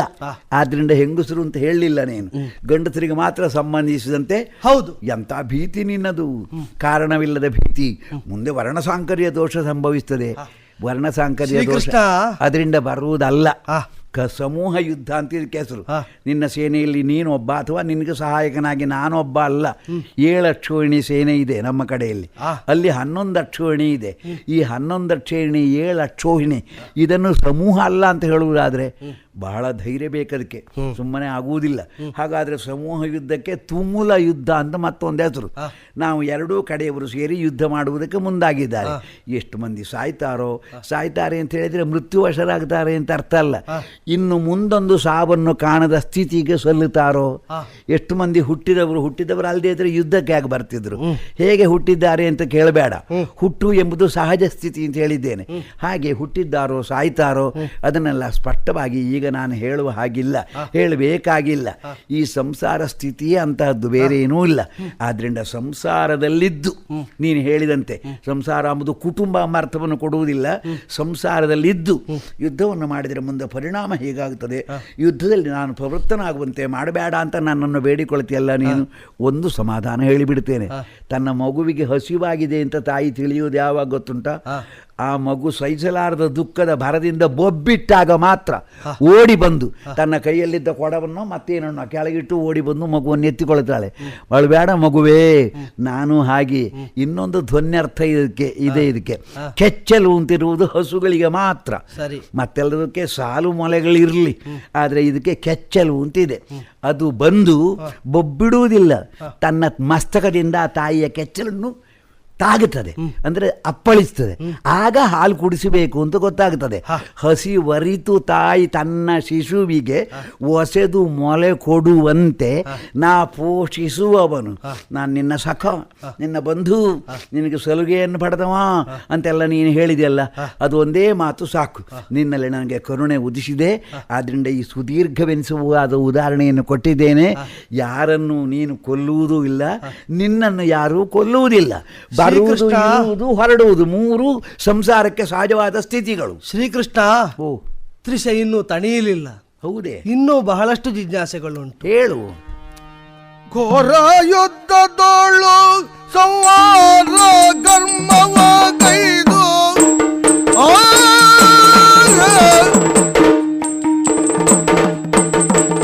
ಘೋರ ಯುದ್ಧದೊಳು ಸಂಹಾರ ಕರ್ಮವ ಕೈದು ಭೂರಿ ಪಾಪವಾಯತಗೆ ಸಂಹಾರ ಕೈದು ಸಂಹಾರ ಕರ್ಮವ ಕೈದು ಭೂರಿ ಪಾಪವ ಯತಗೆ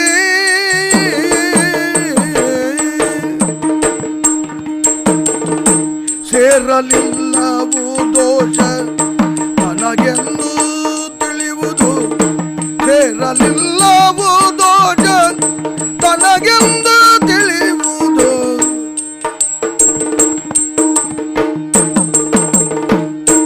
ಸೇರಲಿಲ್ಲವು ದೋಷ ತನಗೆಂದು ತಿಳಿಯುವುದು, ಸೇರಲಿಲ್ಲವು ದೋಷ ತನಗೆಂದು ತಿಳಿಯುವುದು. ದಾರಿಯೇ ಬೇಗೆದಯದಿ ಶ್ರೀಕೃಷ್ಣ, ಅರ್ಜುನ, ಸಮೂಹ ಯುದ್ಧವೇ ಸರಿ. ಆ ಸಮೂಹದಲ್ಲಿ ನಾನೂ ಒಳಗೊಂಡಿದ್ದೇನೆ ತಾನೆ. ಹೌದೇ ಹೌದು. ಇಂತಹ ಘೋರ ಯುದ್ಧದಲ್ಲಿ ಶತ್ರು ಸಂಹಾರವನ್ನು ಮಾಡಿದರೂ ಕೂಡ ನೀನು ಕೊಲ್ಲಿಲ್ಲ ಅಂತ ಹೇಳುತ್ತೀನಿ. ಸ್ವಾಮಿ, ಹೇಗಾಗ್ತದೆ ಇದು? ಶತ್ರುಗಳನ್ನು ಮನಸ್ಸೇ ಇಚ್ಛೆ ದಂಡಿಸಿ ಕೊಂದು ಎಲ್ಲದರ ಕೊನೆಗೆ ಇದರ ಯಾವುದರ ಪಾಪವೂ ಕೂಡ ನನ್ನನ್ನು ತಟ್ಟುವುದಿಲ್ಲ, ಬಾಧಿಸುವುದಿಲ್ಲ ಅಂತ ನಾವು ಭಾವಿಸುವುದೇನಿದೆ ಅದು ಪಲಾಯನವಾದ ಆಗುವುದಿಲ್ಲವೇ? ಮಾತ್ರವಲ್ಲ, ಮನುಷ್ಯನಾದವನಿಗೆ ಕರ್ಮವನ್ನೇ ತ್ಯಾಗ ಮಾಡುವಂತಹ ಅಧಿಕಾರವೇ ಇಲ್ಲವೇ? ಅಥವಾ ಇಂತಹ ಘೋರ ಕರ್ಮವನ್ನು ಮಾಡಿಯೂ ಆ ಪಾಪ ನಮಗೆ ಅಂಟದಂತಿರುವುದಕ್ಕೆ ಯಾವುದಾದರೂ ಸರಳವಾದ, ಸುಲಭವಾದ ಅಥವಾ ಕ್ಲಿಷ್ಟಕರವಾದದ್ದಿದ್ರೆ ಹಾಗೆ ದಾರಿಗಳಿವೆ. ಇದ್ದರೆ ಹೇಗೆ?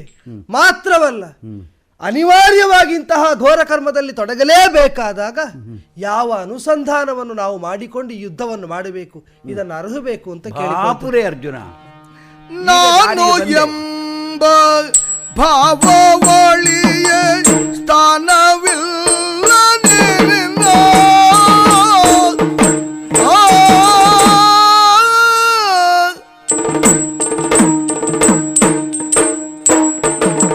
ನಾನು ಎಂಬ ಭಾವವಳಿಯ ಸ್ಥಾನವಿಲ್ಲ ನಿನ್ನ ಕ್ರಿಯೆಗೆ, ಸ್ಥಾನವಿಲ್ಲ ನಿನ್ನ ಕ್ರಿಯೆಗೆ. ತಾನೇ ದೋಷ ತೊಲಗುವುದು ವಿಜ್ಞಾನವಿದರೊಳು, ತಾನೇ ದೋಷ ತೊಲಗುವುದು ವಿಜ್ಞಾನ ಇದರೊಳು.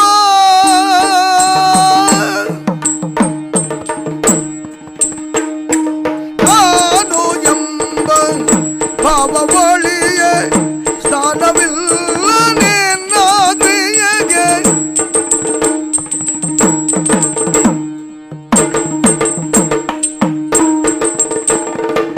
ತಾನೇ ದೋಷ ತೊಲಗುವುದು ವಿಜ್ಞಾನವಿದರಳು.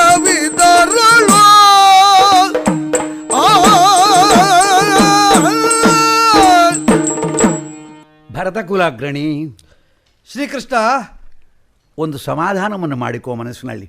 ಹೇಳು. ತನ್ನ ಗಂಡನಿಗೆ ಹೆಂಡತಿಯಾಗಿ, ಬೇಡದ ಹತ್ರ ತಕ್ಕ ಹೆಂಡತಿಯಾಗಿ ಹಲವು ವರ್ಷ ಗಂಡನ ಮನೆಯಲ್ಲೇ ಇರ್ತಾಳೆ ಮಗಳು, ಒಬ್ಬ ಗೃಹಸ್ಥನಿಗೆ. ಆ ಮಗಳು 10 ವರ್ಷಗಳ ಬಳಿಕ ಒಮ್ಮೆ ಸಂತೋಷವಾಗಿ ತಂದೆಯನ್ನು ಕಾಣಬೇಕೆಂಬ ಮನಸ್ಸಿನ ಚಪಲತೆಯನ್ನು ತಡೆದುಕೊಳ್ಳಲಾರದೆ ಬರ್ತಾಳೆ. ಆಗ ಅವಳನ್ನು ಅವನು ಅಪ್ಪುತ್ತಾನೋ ಇಲ್ವೋ?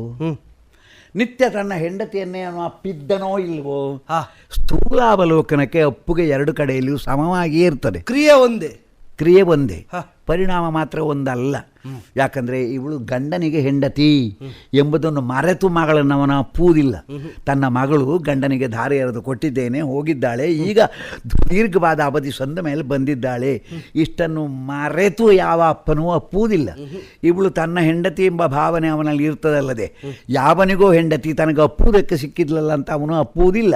ಹಾಗಾದರೆ ಮಗಳನ್ನು ಅಪ್ಪುವ ಅಪ್ಪನಾಗಿ ನೀನಿರಬೇಕು. ಇದು ಸುಲಭವಾದ ಸೂತ್ರಪ್ರಾಯದ ಒಂದು ಮಾತು. ಸರಿ. ಹೆಂಡತಿಯನ್ನು ಅಪ್ಪುವ ಗಂಡನಾಗಬೇಡ. ನಾನು ಎಂಬ ಶಬ್ದ ಪ್ರಯೋಗ ಎಲ್ಲೆಲ್ಲ ನಡೆಯುತ್ತದೆ ಅಲ್ಲೆಲ್ಲ ನಾನು ಎಂಬ ಶಬ್ದದ ಮೂಲ ಅರ್ಥ ಅದೇ, ಅಹಂ, ನಾನು. ಅದೇ ಅರ್ಥವನ್ನು ವೈಯಾಕರಣಗಳು ಒಪ್ಪಿದ್ದಾರೆ. ನಾನು ಎಂಬುದು ಎಲ್ಲಿಯವರೆಗೆ ಇದೆ ಅಲ್ಲಿಯವರೆಗೆ ನನಗೆ ಈ ಕರ್ತೃತ್ವ ಎಂಬಂಥ ಅಭಿಮಾನವೂ ಇರ್ತದೆ. ಸ್ವಮುಖವಾದ ಅಭಿಮಾನವಾದದ್ರಿಂದ ಅದಕ್ಕೆ ಸ್ವಾಭಿಮಾನ ಅಂತ ಹೆಸರಾಗ್ತದೆ. ಈ ಸ್ವಾಭಿಮಾನವನ್ನು ಮೊದಲು ಬಿಡಬೇಕು ನೀನು. ಕೈಗೆ ಎಣ್ಣೆಯನ್ನು ಹಚ್ಚಿಕೊ, ಆಮೇಲೆ ಹಲಸಿನ ಹಣ್ಣಿನೊಳಗೆ ಇಡೀ ಕೈಯನ್ನು ಬೇಕಾದರೆ ತುರುಕಿಸು, ಏನಾಗುವುದಿಲ್ಲ. ಆ ಅಂಟು ನಿನ್ನ ಬೆರಳುಗಳನ್ನು ಒತ್ತಿ ಹಿಡಿಯುವುದಿಲ್ಲ. ಯಾಕೆ? ಹಲಸಿನ ಹಣ್ಣಿನಲ್ಲಿ ಅಂಟಿದೆ, ಎಲ್ರಿಗೂ ಗೊತ್ತಿದೆ. ಎಣ್ಣೆಯನ್ನು ಹಚ್ಚಿಕೊಂಡದ್ರಿಂದ ಇಲ್ಲ. ಅವಸರವಾಗಿ ನೀನು ಬರಿಯ ಕೈಯನ್ನು ಹಲಸಿನ ಹಣ್ಣಿನಿಗೆ ಚಾಚಿದೆಯಾದರೆ ಅಲ್ಲಿದ್ದ ಮಾಯಣವೇ ಹಲಸಿನ ಹಣ್ಣನ್ನು ತಿಂಬಲ್ಲಿ ನಿನ್ನ ನಾಲಿಗೆಯನ್ನು ತಡೆಯುತ್ತದದು. ಹೌದಷ್ಟೇ? ಹಾಗಾಗಿ ಮೊದಲು ನಿರ್ಲಿಪ್ತನಾಗುವುದಕ್ಕೆ ಅಭ್ಯಾಸ ಮಾಡು. ಅಭ್ಯಾಸದಿಂದ ಯಾವುದೂ ಸಿದ್ಧಿಸ್ತದೆ. ಆದ್ದರಿಂದ ನೀನು ಅಭ್ಯಾಸ ಮಾಡದೆ ತನಗಿದು ಈ ಯೋಗ ಹೇಗೆ ಬಂದೀತು ಅಂತ ಚಿಂತೆ ಮಾಡ್ತೀಯಲ್ಲ, ಕರ್ಮ ಅಂತ ಒಂದು ಶಬ್ದ ಪ್ರಯೋಗ ಮಾಡಿದೆ. ಕರ್ಮದ ವಿಷಯದಲ್ಲೇ ಒಂದು ಅಧ್ಯಾಯ ಅಲ್ಲ, 100 ಅಧ್ಯಾಯಗಳಷ್ಟು ವಿಸ್ತೃತವಾದಂಥ ವಿವರಣೆಯನ್ನು ನಾನು ಕೊಟ್ಟೇನು. ಕೊಡುವುದಕ್ಕೆ ಶಕ್ತನೂ ಹೌದು, ಆದರೆ ಅದನ್ನೆಲ್ಲ ಕೊಡುವುದಿಲ್ಲ. ಆ ಶಬ್ದ ಒಂದೇ ಸಾಕು. ಅದು 2 ಲಿಂಗಗಳಿಗೂ ಅನ್ವಯಿಸುವುದಿಲ್ಲ, ನಡುವೆ ನಪುಂಸಕ ಲಿಂಗ ಅಂತ ಹೇಳಿದ್ದೇನೆ. ಆದ್ದರಿಂದ ಆ ಕರ್ಮ ಬೇಡ. ಅದರೊಂದಿಗೆ ಜ್ಞಾನ ಯೋಗ ಅಂತ ಒಂದಿದೆ.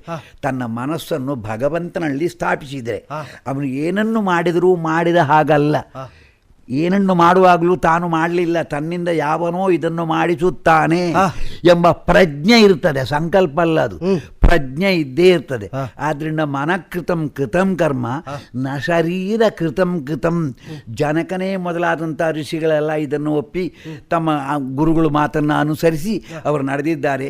ಜನ್ಮನ ಪರಿಶುದ್ಧರಾಗಿಯೇ ಬಾಳಿದ್ದಾರೆ. ಮಿಥಿಲೆಗೆಲ್ಲ ಬೆಂಕಿ ಬಿತ್ತಂತೆ. ಯಾರೋ ಬಂದು ಜನಕನ ಮುಂದೆ ಬೊಬ್ಬಿಟ್ರಂತೆ. ಯೋ ಮಿಥಿಲೆ ಉರಿಯುತ್ತದೆ, ಬೆಂಕಿ ಬಿತ್ತು. ಆಗ ಮಿಥಿಲಾಯಾಂ ಪ್ರದಗ್ಧೇತು ನಮೇ ದಹತಿ ಕಿಂಚನ. ಈ ಉದ್ಗಾರವನ್ನು ಮಾಡಿದವನು ಮಿಥಿಲಾಪತಿ ಆಗಿದ್ದ ಜನಕ ರಾಜ. ಎಲ್ಲ ಸುಟ್ಟು ಹೋದರು, ತನ್ನ ಮೈ ಸುಟ್ಟು ಹೋದರು, ತನಗದ್ರಿಂದ ನಷ್ಟವೇನೂ ಆಗಲಿಲ್ಲ ಎಂದು ಹೇಳಿದನಂತೆ. ನಿನ್ನ ಮನಸ್ಸನ್ನು ಭಗವಂತನ ಕಡೆಗೆ ತಿರುಗಿಸು. ಸ್ಥಾಪಿಸುವುದಕ್ಕೆ ಚಿತ್ತ ಬೇಕು, ಭಗವಂತನ ಕಡೆಗೆ ತಿರುಗಿಸಿದರೆ ಸಾಕು. ನಾನು ಕೊಲ್ಲುತ್ತೇನೆ, ನಾನು ಅವನನ್ನು ಕೊಲ್ಲುವುದಾಗಿ ಮೊದಲೇ ಎಚ್ಚರಿಕೆ ಕೊಟ್ಟಿದ್ದೇನೆ, ನಾನು ಅವನನ್ನು ಓಡಿಸುತ್ತೇನೆ, ಅವನ ಹೆಂಡತಿ ಏನಾಗುತ್ತಾಳೆ ಎಂಬುದನ್ನು ನಾನು ಯೋಚಿಸಲಿಲ್ಲ, ಇಂಥ ಮಾತುಗಳನ್ನೆಲ್ಲ ಆಮೇಲೆ ನೀನು ಆಡಬೇಕಾಗಿ ಉಳಿಯುವುದಿಲ್ಲ. ಆದ್ದರಿಂದ ನೀನು ಪರಿಶುದ್ಧನಾಗು. ಚಿತ್ತಮೇತದ್ ಅಮಲೀಕರಣೀಯಂ, ಅದನ್ನು ಅಮಲವಾಗಿ ಮಾಡಿಕೊ. ಶ್ರೀಕೃಷ್ಣ ಓ ಕರ್ಮವನ್ನು ಬೋಧಿಸಿದೆ, ಜ್ಞಾನ ಮಾರ್ಗವನ್ನು ಬೋಧಿಸಿದೆ. ಈಗ ನನ್ನಲ್ಲಿರುವ ಸಂದೇಹ ಏನು ಅಂತಂದ್ರೆ, ನಿಷ್ಕಾಮ ಕರ್ಮದ ಮೂಲಕ ಕರ್ಮಯೋಗ ಭರಿತವಾದ ಜೀವನವನ್ನು ನಡೆಸುವುದು ಉತ್ತಮವೋ, ಅಥವಾ ಜ್ಞಾನಿಯಾಗಿದ್ದುಕೊಂಡು ಭಗವಂತನನ್ನು ಅರಿಯುವುದು, ಭಗವಂತನ ಕೃಪೆಯನ್ನು ಸಂಪಾದಿಸುವುದು ಉತ್ತಮವೋ? ಒಂದು ವೇಳೆ ಜ್ಞಾನ ಮಾರ್ಗವೇ ಸರಿ ಯುಕ್ತ ಅಂತ ಆಗಿದ್ರೆ ಇಂತಹ ಭಯಂಕರ ಕರ್ಮದಲ್ಲಿ ಯಾಕೆ ತೊಡಗಬೇಕು? ಪ್ರಶ್ನೆ ಸರಿಯಾಗಿಯೇ ಇದೆ ಅರ್ಜುನ. ಕರ್ಮರಹಿತತೆ ಎಂಬುದು ಯಾವ ಜೀವನಿಗೂ ಬದುಕಿದ್ದಾಗ ಲಭಿಸುವುದಿಲ್ಲ. ಇಷ್ಟನ್ನು ನೆನಪಿನಲ್ಲಿಟ್ಟುಕೊ ನೀನು. ತಾನೇನನ್ನೂ ಮಾಡುವುದಿಲ್ಲ ಅಂತ ಕಾಡಿಗೆ ಹೊರಡು. ಕಾಡಿಗೆ ಹೋಗುವ ದಾರಿಯಲ್ಲಿ ನಿನ್ನ ನಡೆಗಿರ್ತದೋ ಇಲ್ವೋ, ಅದು ಒಂದು ಕರ್ಮವೇ. ತಾನೇನನ್ನೂ ಮಾಡುವುದಿಲ್ಲ ಎನ್ನುತ್ತಾ ಕಣ್ಮುಚ್ಚಿ ಬಾಯಿ ಮುಚ್ಚಿ ಇಂದ್ರಿಯಗಳಿಗೆಲ್ಲ ಸ್ತಬ್ಧತೆಯನ್ನು ತಂದುಕೊಂಡು ಸುಮ್ಮನೆ ಒಂದು ಕಡೆಯಲ್ಲಿ ಕುಳಿತಿರು. ಶ್ವಾಸೋಚ್ಛ್ವಾಸ ನಡೆಯುತ್ತದೋ ಇಲ್ವೋ ಮೂಗಿನಲ್ಲಿ? ನಡೀತಾ ಇರು. ಒಂದೊಂದು ಶ್ವಾಸಕ್ಕೂ ಈಗ ನನ್ನ ಮೂಗಿನಲ್ಲಿ ತುಂಬಿ ಬಾ, ನೀನು ಆಜ್ಞೆ ಮಾಡಲಿಲ್ವಲ್ಲ. ಒಂದೊಂದು ಉಚ್ಛ್ವಾಸಕ್ಕೂ ಸಾಕು, ಇನ್ನು ಹೊಟ್ಟೆಯಿಂದ ಹೊರಗೆ ಅಂತ ಹೇಳಲಿಲ್ವಲ್ಲ. ಬೇಡ. ನೆತ್ತರು ಹರಿವು ದೇಹದಲ್ಲಿ ಹರಿಯುತ್ತಾ ಇರ್ತದೆ. ಯಾವನ ದೇಹದಲ್ಲಿ ನೆತ್ತರು ಹರಿಯುವುದಿಲ್ಲ ಅವನು ಸತ್ತಿದ್ದಾನೆ ಎಂಬುದನ್ನು ಮತ್ತೆ ಯಾರೂ ಹೇಳಬೇಕಾದಿರುವುದಿಲ್ಲ. ಹಾಗಾದರೆ ನೆತ್ತರು ಹರಿಯುತ್ತಾ ಇದೆಯಲ್ಲ. ಹೀಗೆ ಕರ್ಮ ಅನಿವಾರ್ಯವಾಗಿದೆ. ಆದರೆ ಅನಿವಾರ್ಯತೆಯಲ್ಲಿ ನೀರಿನಲ್ಲಿ ಹುಟ್ಟಿದ್ರೂ ತಾವರೆಯ ಎಲೆಯ ಮೇಲೆ ನೀರು ಹೇಗೆ ನಿಲ್ಲುವುದಿಲ್ಲವೋ ಹಾಗೆಯೇ ಈ ಕರ್ಮಮಯವಾದ ಪ್ರಪಂಚದಲ್ಲಿ ಇದ್ದಾಗಲೂ ನಿಷ್ಕರ್ಮತೆ ಎಂಬುದು ಸಿದ್ಧಿಸಬೇಕಾದ್ರೆ ತನ್ನ ಬುದ್ಧಿಯನ್ನು ತನ್ನಿಂದ ಕಳಚಿ ಭಗವಂತನ ಪಾದ ಮೂಲದಲ್ಲಿ ಇಡಬೇಕಾದ ಒಂದು ಕರ್ತವ್ಯ ನಿನಗಿದೆಯಪ್ಪ, ಇದೆ. ಸ್ವಾಮಿನ್, ನೀವು ಹೇಳಿದಂತೆಯೇ ಕರ್ಮಮಯವಾದ ಜೀವನವನ್ನು ನಡೆಸುವಾಗ ಭಗವತ್ ಕೃಪೆಯನ್ನು ಪಡೆಯುವುದಕ್ಕೆ ಸುಲಭವಾದ ದಾರಿ ಯಾವುದಾದ್ರೂ ಇದೆಯೇ? ಇದ್ದರೆ ಹೇಗೆ? ಇದೆ.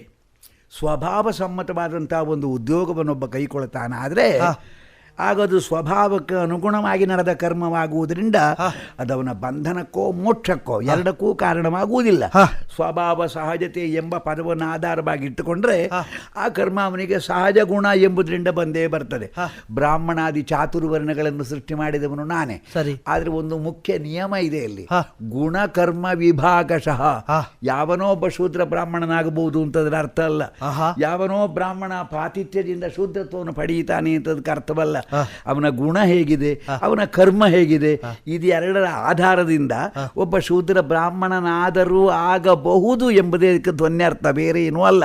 ಹಾಗೆ ಎಷ್ಟೋ ಮಂದಿ ತಮ್ಮ ವರ್ಣ ಬಾಹಿರತೆಯನ್ನು ಕೈಗೊಂಡದ್ದಿದೆ, ಅವರು ಸಫಲರಾದದ್ದೂ ಇದೆ, ನಮಗದು ಗೊತ್ತಿದೆ. ಹಾಗಿರುವಾಗ ಇಲ್ಲಿ ಸ್ವಭಾವ ಸಹಜತೆ ಎಂಬುದು ಕರ್ಮದ ವಿಭಾಗಕ್ಕೂ ಸೇರಿ ಬಂದಿದೆ. ಕರ್ಮವು ಸ್ವಭಾವ ಸಹಜ, ಆದ್ರಿಂದ ಆ ಕರ್ಮವನ್ನು ಮಾಡಲೇಬೇಕಾದ್ದು ಅನಿವಾರ್ಯವಾಗಿರ್ತದೆ. ನಿನಗೆ ಇನ್ನೂ ಒಂದು ಒಳ್ಳೆಯ ಉದಾಹರಣೆ ಕೊಡ್ತೇನೆ. ಮರದಲ್ಲಿ ಕೊರೆದು ಮಾಡಿದ ಆನೆಯೊಂದನ್ನು ತನ್ನ ಸಣ್ಣ ಮಗುವಿಗೆ ಆಡುವುದಕ್ಕೆ ಅಬ್ಬೆ ಕೊಡ್ತಾಳೆ. ಆ ಆನೆಯನ್ನು ಏನೆಂದು ತಿಳಿಯಬೇಕಾ ಮಗು? ನಿನ್ನಂತೆ ಹೆಡ್ಡನಾಗಿದ್ರೆ ತನ್ನ ಆನೆಯ ಕಿವಿಯಿದು, ತನ್ನ ಆನೆಯ ಸೊಂಡಿದು, ತನ್ನ ಆನೆಯ ಕಾಲಿದು, ತನ್ನ ಆನೆಯ ಉಗುರಿದು ಎಂದು ಅಂಗಗಳನ್ನೆಲ್ಲ ಪ್ರತ್ಯೇಕಿಸಿ ಮರದಲ್ಲಿ ಮಾಡಲ್ಪಟ್ಟ ಗೊಂಬೆ ಒಂದೇ, ಆದರೂ ಅದನ್ನು ಹಗ್ಗ ಹಾಕಿ ಎಳೆಯುತ್ತದೆ. ನನ್ನ ಆನೆ ನಾನು ಹೇಳಿದ ಹಾಗೆ ಬರ್ತದೆ ನನ್ನೊಂದಿಗೆ ಅಂತ ಹೇಳ್ತಾ ಇರ್ತದೆ. ಆದರೆ ಜಾಣನಾದವನು ಹಾಗಲ್ಲ. ಒಟ್ಟಿನಲ್ಲಿ ಅಲ್ಲಿ ಇರುವುದೇನು? ಮರ ಮಾತ್ರ.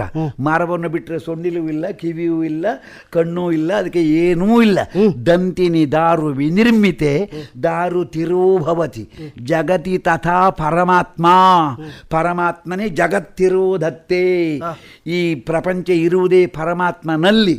ಆ ಪರಮಾತ್ಮನು ಬಿಟ್ಟನೋ ಮತ್ತೆ ಜಗತ್ತಿಗೆ ಅಸ್ತಿತ್ವ ಇಲ್ಲದ ಹಾಗಾಗುತ್ತದೆ. ಪರಮಾತ್ಮನ ಇರುವುದು ಸತ್ಯವೆಂದು ಒಪ್ಪಿದರೆ ಅವನಿಂದ ನಡೆಸಲ್ಪಡುವ ಈ ಪ್ರಪಂಚ ಎಂಬುದಿದೆ. 5 ಹೆಡೆಗಳಿದ್ದ ಹಾವಿನಂತೆ ಪ್ರಪಂಚ. ಪ್ರಕೃತಿ ಪಂಚಮುಖಿಯಾಗಿ ಇದ್ದಾಳೆ ಅಂತ ಜ್ಞಾನಿಗಳು ಹೇಳಿದ್ದಾರೆ. ಮಣ್ಣು, ನೀರು, ಬೆಂಕಿ, ಗಾಳಿ, ಎಡೆ. 5 ಬಿಟ್ಟರೆ 6ನೇ ವಸ್ತು ಪ್ರಪಂಚದಲ್ಲಿ ಏನೂ ಇಲ್ಲ.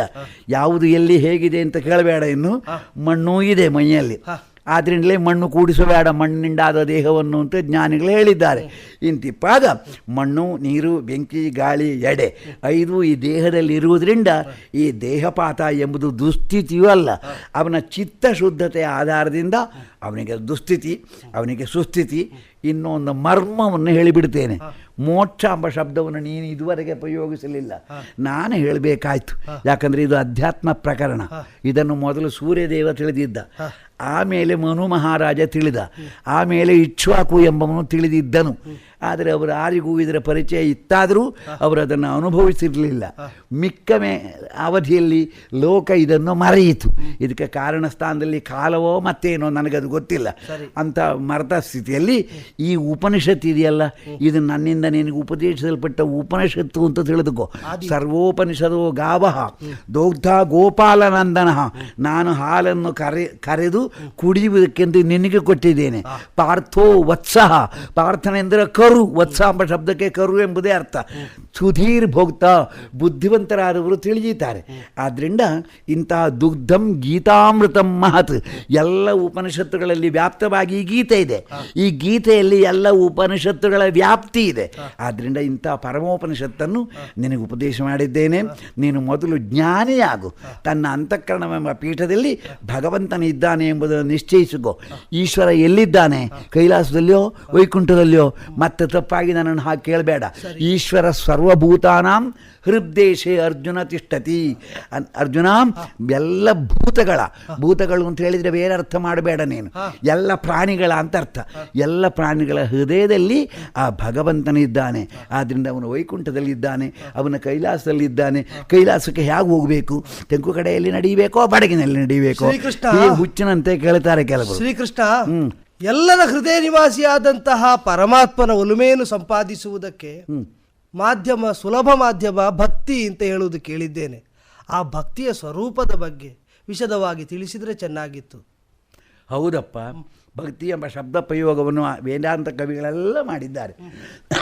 ವೇದಾಂತಕ್ಕೆ ವಿರೋಧವಾದಂಥ ಸ್ಥಿತಿಗೆ ಭಕ್ತಿ ಅಂತ ಹೆಸರು ಅಂತ ನೀನು ತಪ್ಪಾಗಿ ತಿಳಿಯಬೇಡ. ವೇದಾಂತಕ್ಕೆ ಪೂರಕವಾಗಿ, ವೇದಾಂತಕ್ಕೆ ಸಮ್ಮತವಾಗಿರುವಂಥ ಒಂದು ವಿಶಿಷ್ಟ ಶಬ್ದ ಭಕ್ತಿ ಎಂಬುದು. ಈಶ್ವರೇಚ್ಛೆಯಿದು ಸರ್ವವಿಧ ಭಕ್ತಿ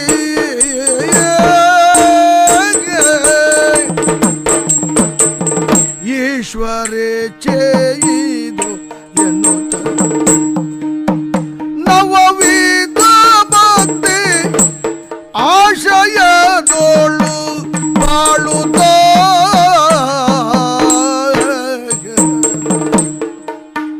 ನವವಿಧ ಭಕ್ತಿ ಆಶಯದೋಳು ಬಾಳುತ್ತ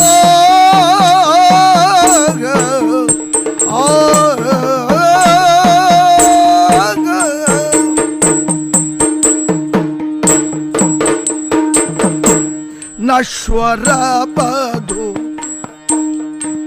ವಿಸ್ಮಯಾವರಣವ ನಶ್ವರ ಬದುಕಿ ವಿಸ್ಮಯಾವರಣವ ದೃಶ್ಯವೆಂದೆನಿಸಿದ ಮಿಥಿಲೇಶ ರಾದಿಗಳು ಆಗ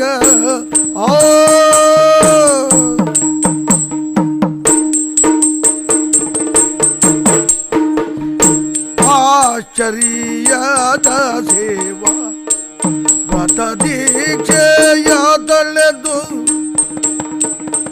ಆಶ್ಚರ್ಯದ ಸೇವಾ ವ್ರತ ದೀಕ್ಷೆಯ ತಳೆದು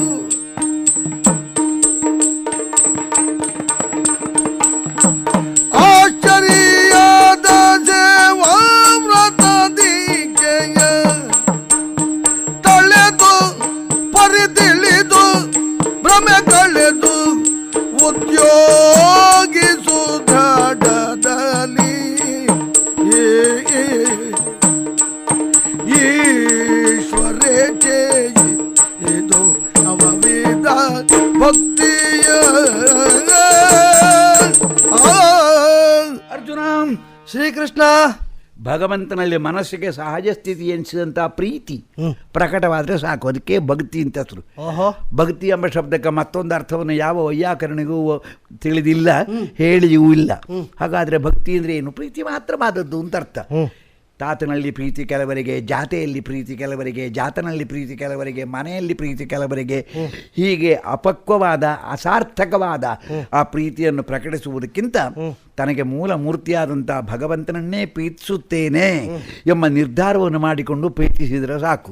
ರೂಢಿಯಲ್ಲಿ ಆ ಪ್ರೀತಿಗೆ 9 ಪ್ರಕಾರಗಳು ಎಂಬ ಒಂದು ವಿವರಣೆ ಇದೆ, ರೂಢಿಯಲ್ಲಿ ಅಷ್ಟೇ. ಯಾಕಂದರೆ ಆತ್ಮನಿವೇದನೆ ಆದಮೇಲೆ ಮತ್ತೇನು ಅಂತ ಅವರಿಗೂ ಗೊತ್ತಿಲ್ಲ. ಆದ್ದರಿಂದ ಅದಲ್ಲ. ಜ್ಞಾನಿ, ಜಿಜ್ಞಾಸುರ, ಅರ್ಥಾರ್ಥಿ. ಆರ್ತಃ ಈ 4 ಭಕ್ತಿ ಮಾರ್ಗಗಾಮಿಗಳು. ಆರ್ತನಾಗಿ ಒಬ್ಬ ಭಗವಂತನನ್ನು ಪ್ರೀತಿಸಬಹುದು, ತನ್ನ ಆರ್ತತೆಯ ನಿವಾರಣೆಯಾಗಲಿ ಎಂಬ ಪ್ರಯೋಜನಾಪೇಕ್ಷೆ ಇರಲಿ. ಜಿಜ್ಞಾಸು ನೀನೇ ಅದರಲ್ಲಿ ಮೊದಲನೇವ. ಯಾಕಂದರೆ ಏನು ವಿಷಯ ಇದು, ಇದನ್ನು ತಿಳಿಬೇಕೆಂಬ ಮನಸ್ಸಿನ ಒಂದು ಆಸೆ, ಅದನ್ನೇ ಜಿಜ್ಞಾಸುತ ಅಂತ ಹೇಳ್ಬೋದು. ಅರ್ಥಾರ್ಥಿ, ಅರ್ಥ ಸಂಪಾದನೆಗಾಗಿ ಇದೊಂದು ಉಪಾಯ ಅಂತ ತಿಳಿದುಕೊಂಡವರಿದ್ದರೂ ಇರಬಹುದು. ಜ್ಞಾನಿ, ನೀನು ಜ್ಞಾನಿ ಆಗಲಿಲ್ಲ, ಆಗಬೇಕೆಂಬುದು ನನ್ನ ಉದ್ದೇಶ.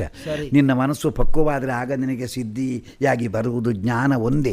ಆ ಜ್ಞಾನದಲ್ಲಿ ಇರು, ಆ ಜ್ಞಾನವೇ ನಿನ್ನ ಸಂಪತ್ತಾಗಲಿ, ಆ ಜ್ಞಾನವೇ ನಿನಗೆ ಎಲ್ಲ ವಿಧದಿಂದ ಶ್ರೇಯೋಕಾರಕವಾದಂಥ ಬುದ್ಧಿಯ ಸುಸ್ಥಿತಿಯಾಗಲಿ. ಇನ್ನು ಬುದ್ಧಿ ಅಂತ ಬೇರೆ, ಜ್ಞಾನ ಅಂತ ಬೇರೆ, ಹೀಗೆ ತಪ್ಪಾಗಿ ತಿಳಿಯಬೇಡ ನೀನು. ಬುದ್ಧಿಯೇ ಪಕ್ವತೆಯಲ್ಲಿ ಜ್ಞಾನವೆನಿಸ್ತದೆ. ಈ ಜ್ಞಾನ ಭಗವದ್ ಅಭಿಮುಖತೆಯಲ್ಲಿ ಭಕ್ತಿ ಎನಿಸ್ತದೆ. ಈ ಭಕ್ತಿಯಿಂದಲೇ ನೀನು ಶುದ್ಧನಾಗಬೇಕು ಅಂತ ನನ್ನ ಉದ್ದೇಶ. ಬ್ರಾಹ್ಮಣ್ಯಾದಿ ಚತುರ್ವರ್ಣಗಳ ಅವಶ್ಯಕತೆಯನ್ನು ನಾನು ಹೇಳಿದ್ದೇನೆ ಸ್ಪಷ್ಟವಾಗಿ, ಆಮೇಲೂ ಹೇಳ್ತೇನೆ. ವೇದಗಳಲ್ಲಿ ಇದಿಲ್ಲ. ಸ್ವರ್ಗ ಅಂತ ಒಂದು ಶಬ್ದ ನಮಗೆ ಸಿಗ್ತದೆ ವೇದಗಳಲ್ಲಿ, ಇತರ ಮಂತ್ರಶಾಸ್ತ್ರಗಳಲ್ಲಿ. ಸ್ವರ್ಗ ಅಂದರೆ ಒಂದು ಗಮ್ಯ ಪ್ರದೇಶದ ವಾಚಕ. ಅದು ಇಂಥ ಕಡೆಗೆ ಹೋಗ್ತೀವಿ ಸ್ವರ್ಗಕ್ಕೆ. ನಮ್ಮಪ್ಪ ಸ್ವರ್ಗದಲ್ಲಿ ವಾಸವಾಗಿದ್ದಾರೆ ಅಂತ ಹೇಳುವುದಕ್ಕೆ ದುಃಖವಾಗುತ್ತದೆ ಅಂತ ಬಂಧುಗಳಲ್ಲಿ ಕೆಲವರು ಹೇಳುವುದುಂಟು. ಅವ ಸ್ವರ್ಗದಲ್ಲಿ ಇದ್ದಾನೆ ಅಂತ ತಿಳಿಸುವುದಕ್ಕೆ ದುಃಖವಾಗ್ತದಂತೆ. ಅಂದರೆ ನರಕದಲ್ಲಿ ಬೀಳಬೇಕಿತ್ತು ಅಂತ ಅರ್ಥವೋ ಏನೋ ನನಗದು ಗೊತ್ತಿಲ್ಲ, ಹಾಗೆ ಹೇಳುವುದುಂಟು. ಇಲ್ಲಿ ಸ್ವರ್ಗ ಅಲ್ಲ, ಇದಕ್ಕೆ ಮೋಕ್ಷ ಅಂತ ಹೆಸರು. ಮೋಕ್ಷಕ್ಕೆ ಅತ್ಯಂತ ಸಮೀಪದಲ್ಲಿರುವ ಸುಸ್ಥಿತಿಯನ್ನು ತನಗೆ ತಾನೇ ತಂದುಕೊಂಡವನಿದ್ದಾನಲ್ಲ ಶ್ರೇಯೋಕಾಂಕ್ಷಿ, ಅವನಿಗೆ ಶ್ರೇಯಸ್ಸಿಗೆ ಫಲ ಅಲ್ಲ, ಅದು ಮೋಕ್ಷಕ್ಕೆ ಕಾರಣವಾದದ್ದು. ಜ್ಞಾನಿ ಸನ್ಯಾಸಿ ಎಂಬ ಹೆಸರಿದೆ. ಸನ್ಯಾಸ ಅಂದರೆ ಎಲ್ಲವನ್ನು ಒತ್ತೆಯಾಗಿ ಇಡುವುದು ಅಂತ ಅರ್ಥ. ತನ್ನಿಂದ ಎಲ್ಲ ನಡೆಯುವ ಹೋಗುವ ಕೊಳ್ಳಿರುವ ನಿಂತಿರುವ ಎಲ್ಲ ಕರ್ಮಗಳನ್ನು ಭಗವಂತನು ಮಾಡಿಸುತ್ತಾನೆ ಎಂಬ ಭಾವ ಶುದ್ಧಿ ಇದ್ದರೆ, ಬರೀ ಭಾವನೆ ಸಾಲದು, ಭಾವನೆಯ ಪಕ್ವತೆಗೆ ಶುದ್ಧಿ ಅಂತ ಹೆಸರು. ಈ ಪಕ್ವತೆ ಇದ್ದರೆ ಅವನು ಯಾವ ಪಾಪಗಳಿಂದಲೂ ಲೇಪಿತನಾಗುವುದಿಲ್ಲ, ಯಾವ ಕರ್ಮಗಳ ಬಾಧೆಗೂ ಸಿಲುಕುವುದಿಲ್ಲ.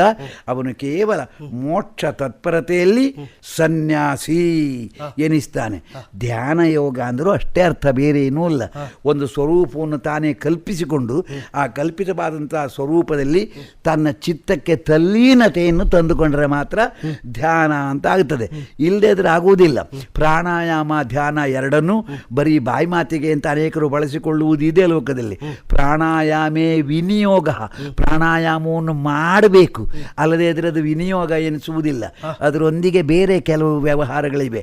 ಧ್ಯಾನವೂ ಹಾಗೆ, ಧ್ಯಾನದಲ್ಲಿ ತನ್ಮಯತೆ ಬರಬೇಕು, ಇಲ್ಲದೇ ಇದ್ರೆ ಧ್ಯಾನಿಸಿದ್ದೇನೆ ಎಂಬುದೊಂದು ಉಪಚಾರವಾದೀತು. ಆದ್ದರಿಂದ ನೀನು ಜ್ಞಾನಿಯಾಗು, ನೀನು ಧ್ಯಾನಪರನಾಗು, ನೀನು ಭಗವಂತನ ಕೃಪೆಯ ಪರಿಣಾಮದಿಂದ ಮೋಕ್ಷೇಚ್ಛುವಾಗು.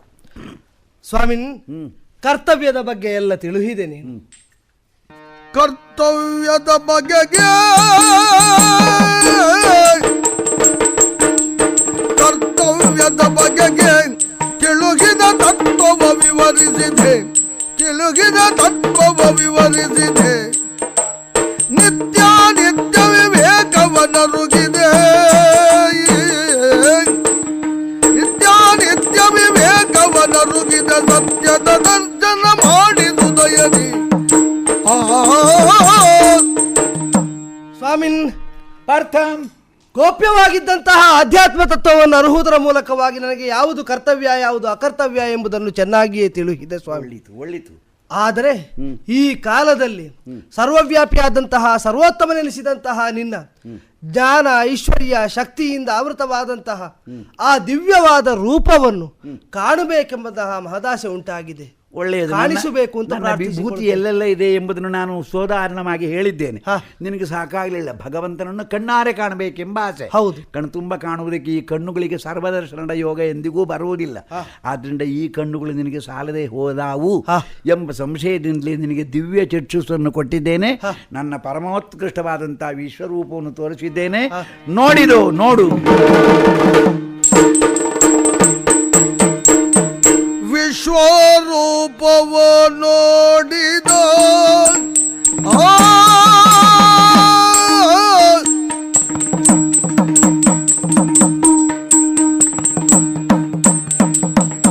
ವಿಶ್ವರೂಪವ ನೋಡಿದ ಬ್ರಹ್ಮಾಂಡ ಭಾವ ಆಶ್ಚರ್ಯದೊಡನಾಡಿದ, ಬ್ರಹ್ಮಾಂಡ ಭಾವದಾಶ್ಚರ್ಯ ದೊಡನಾಡಿದ. ಸಮ್ಮಿಳಿತದ ಐಶ್ವರ್ಯ ಕೊಂಡಾಡಿದ, ಕುಣಿದಾಡಿದ. ಸಮ್ಮಿಳಿತದ ಸಕಲ ಐಶ್ವರ್ಯ ಕೊಂಡಾಡಿದ, ಕುಣಿದಾಡಿದ. ವಿಶ್ವರೂಪವ ನೋಡಿದ ಬ್ರಹ್ಮಾಂಡ ಭಾವ ದಾಶ್ಚರ್ಯ ದೊಡನಾಡಿದ.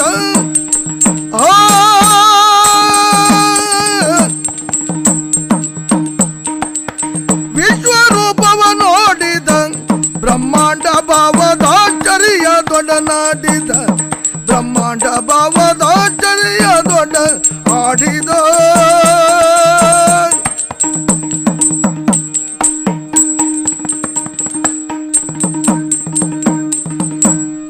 ಅಬ್ಬಬ್ಬ ಏನನ್ನು ಕಾಣ್ತಾ ಇದ್ದೇನೆ ಸ್ವಾಮಿ. ಕಂಡೆಯ ಸಹಸ್ರ ಸಹಸ್ರ ಸಂಖ್ಯೆಯಲ್ಲಿರುವ ಸೂರ್ಯರುಗಳ ಪ್ರಭೆಯನ್ನು ಮೀರುವಂತಹ ದಿವ್ಯವಾದ ತೇಜಪುಂಜವನ್ನೇ ಈ ಕಾಲದಲ್ಲಿ ನಾನು ಕಾಣುತ್ತಾ ಇದ್ದೇನೆ. ಕಂಡರೆ ಸಾಲದು, ತಿಳಿಬೇಕದನ್ನು. ಅನೇಕ ಮುಖಗಳು, ಅನೇಕ ಬಾಹುಗಳು, ಮಾತ್ರವಲ್ಲ ಅನೇಕ ಶರೀರಗಳು ಏಕತ್ರವಾಗಿರುವುದನ್ನು ಈ ಕಾಲದಲ್ಲಿ ಕಾಣುತ್ತಾ ಇದ್ದೇನೆ. ಸುರ ನರೋರಗ ಸಿದ್ಧ ಸಾಧ್ಯರು ಗಂಧರ್ವ ಚಾರಣಾದಿಗಳೆಲ್ಲರೂ ನಿನ್ನ ಒಳಗೇ ಇರುವುದನ್ನು ಕಾಣುತ್ತಾ ಇದ್ದೇನೆ. ಅಷ್ಟೇನು, ಚತುರ್ದಶ ಭುವನಗಳನ್ನು ನಮ್ಮಲ್ಲೇ ಇತ್ತಂಡಗಳಲ್ಲಿರುವಂತಹ ವೀರಾಧಿ ವೀರರುಗಳೆಲ್ಲ ನಿನ್ನ ಒಳಗೆ ಇರುವಂತಹ ದಿವ್ಯ ರೂಪವನ್ನು ಕಂಡೆ. ದಿವ್ಯವಾದಂತಹ ಮಾಲೆಯನ್ನು, ಆಭರಣಗಳನ್ನು, ಗಂಧಾದಿಗಳನ್ನು ಧರಿಸಿದಂತಹ ನಿನ್ನ ಮಹಾದ್ಭುತವಾದಂತಹ ರೂಪವನ್ನು ಈ ಕಾಲದಲ್ಲಿ ಕಾಣುತ್ತಾ ಇದ್ದೇನೆ ಸ್ವಾಮಿ. ಇಲ್ಲ, ನಿನ್ನ ಆ ಕೋರೆ ದಾಡೆ ಅದನ್ನು ನೋಡುವುದಕ್ಕೆ ನನ್ನಿಂದ ಆಗುತ್ತಾ ಇಲ್ಲ ಸ್ವಾಮಿ. ಈ ರೂಪವನ್ನು ಇನ್ನಷ್ಟು ನೋಡಿದ ಹಾಗೆ ನನ್ನಲ್ಲಿ ಭಯವೇ ಹೆಚ್ಚಾಗುತ್ತಾ ಉಂಟು. ದೀರ್ಘಕಾಲ ಇದನ್ನು ನಾನು ದರ್ಶಿಸಲಾರೆ. ನಿನ್ನ ಆ ಸೌಮ್ಯ ರೂಪವನ್ನೇ ನನಗೆ ಮತ್ತೆ ಕಾಣಿಸಿಕೊಳ್ಳಬೇಕು ಅಂತ ಕೇಳಿಕೊಳ್ಳುತ್ತೇನೆ. ಒಳ್ಳಿತು ಅರ್ಜುನ. ಈ ಮೋಹ ನಾಶವಾಗಿದೆ ಅಂತ ನೀನು ಒಂದು ಮಾತು ಹೇಳಿದೆಯಲ್ಲ, ಅದು ನಿನ್ನ ಪ್ರತಿಜ್ಞೆ ಅಂತ ನಾನು ತಿಳಿಯುತ್ತೇನೆ. ಸ್ಮೃತಿ ನನಗೆ ಲಬ್ಧವಾಗಿದೆ. ಆಗೋ ಇನ್ನು ಈಗ ಹೇಳುತ್ತೇನೆ ಸ್ವಾಮಿ. ನಾನು ಏನು, ಎಷ್ಟು, ಏಕೆ, ಹೇಗೆ ಇಷ್ಟನ್ನು ನೀನು ತಿಳಿದೆ ಆದ್ರೆ ಇನ್ನು ತಿಳಿಯುವುದಕ್ಕೆ ಏನು ಉಳಿದಿಲ್ಲ. ಇನ್ನು ಪ್ರತಿಜ್ಞಾ ವಾಕ್ಯವಾಗಿ ಹೇಳ್ತೇನೆ, ಕರಿಷ್ಯೇ ವಚನಂ ತವ. ಸಾಕು, ಸಂತೋಷವಾಯಿತು. ನನ್ನ ವಿಶ್ವರೂಪಕ್ಕೆ ಮಂಗಲವಾಗುವುದರೊಂದಿಗೆ ನಿನಗಿದ್ದ ದಿವ್ಯ ಚಕ್ಷುಷನ್ನು ಕಳೆದಿದ್ದೇನೆ. ನಿನಗೆ ಸಾಧಾರಣವಾಗಿ ವಸ್ತುವಿನ ಸ್ಥೂಲ ಸ್ವರೂಪವನ್ನು ತಿಳಿಯುವುದಕ್ಕಾಧಾರವಾದಂಥ ಈ ನಯನಗಳನ್ನೇ ಕೊಟ್ಟಿದ್ದೇನೆ. ಆದ್ರಿಂದ ನಿನ್ನ ಬರಿಯ ಕಣ್ಣುಗಳಿಂದಲೇ ನನ್ನನ್ನು ಕಂಡರೆ ಸಾಕು, ಕೃತಜ್ಞತೆ ನೆನೆಸಿ ಯುದ್ಧದಲ್ಲಿ ಜಯಶಾಲಿ ಆಗ್ತಿ. ಮಾರನಯ್ಯನ ಮಾತ ಮೀರದೆ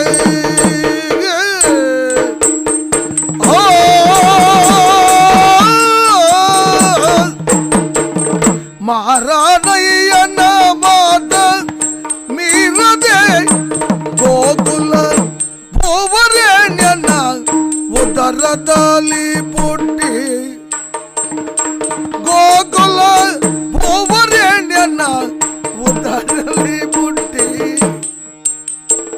ಧೀರ ಕಂಸಗೆ ತನ್ನ ಘೋರ ರೂಪವ ತೋರಿ ಧೀರ ಕಂಸಗೆ ತನ್ನ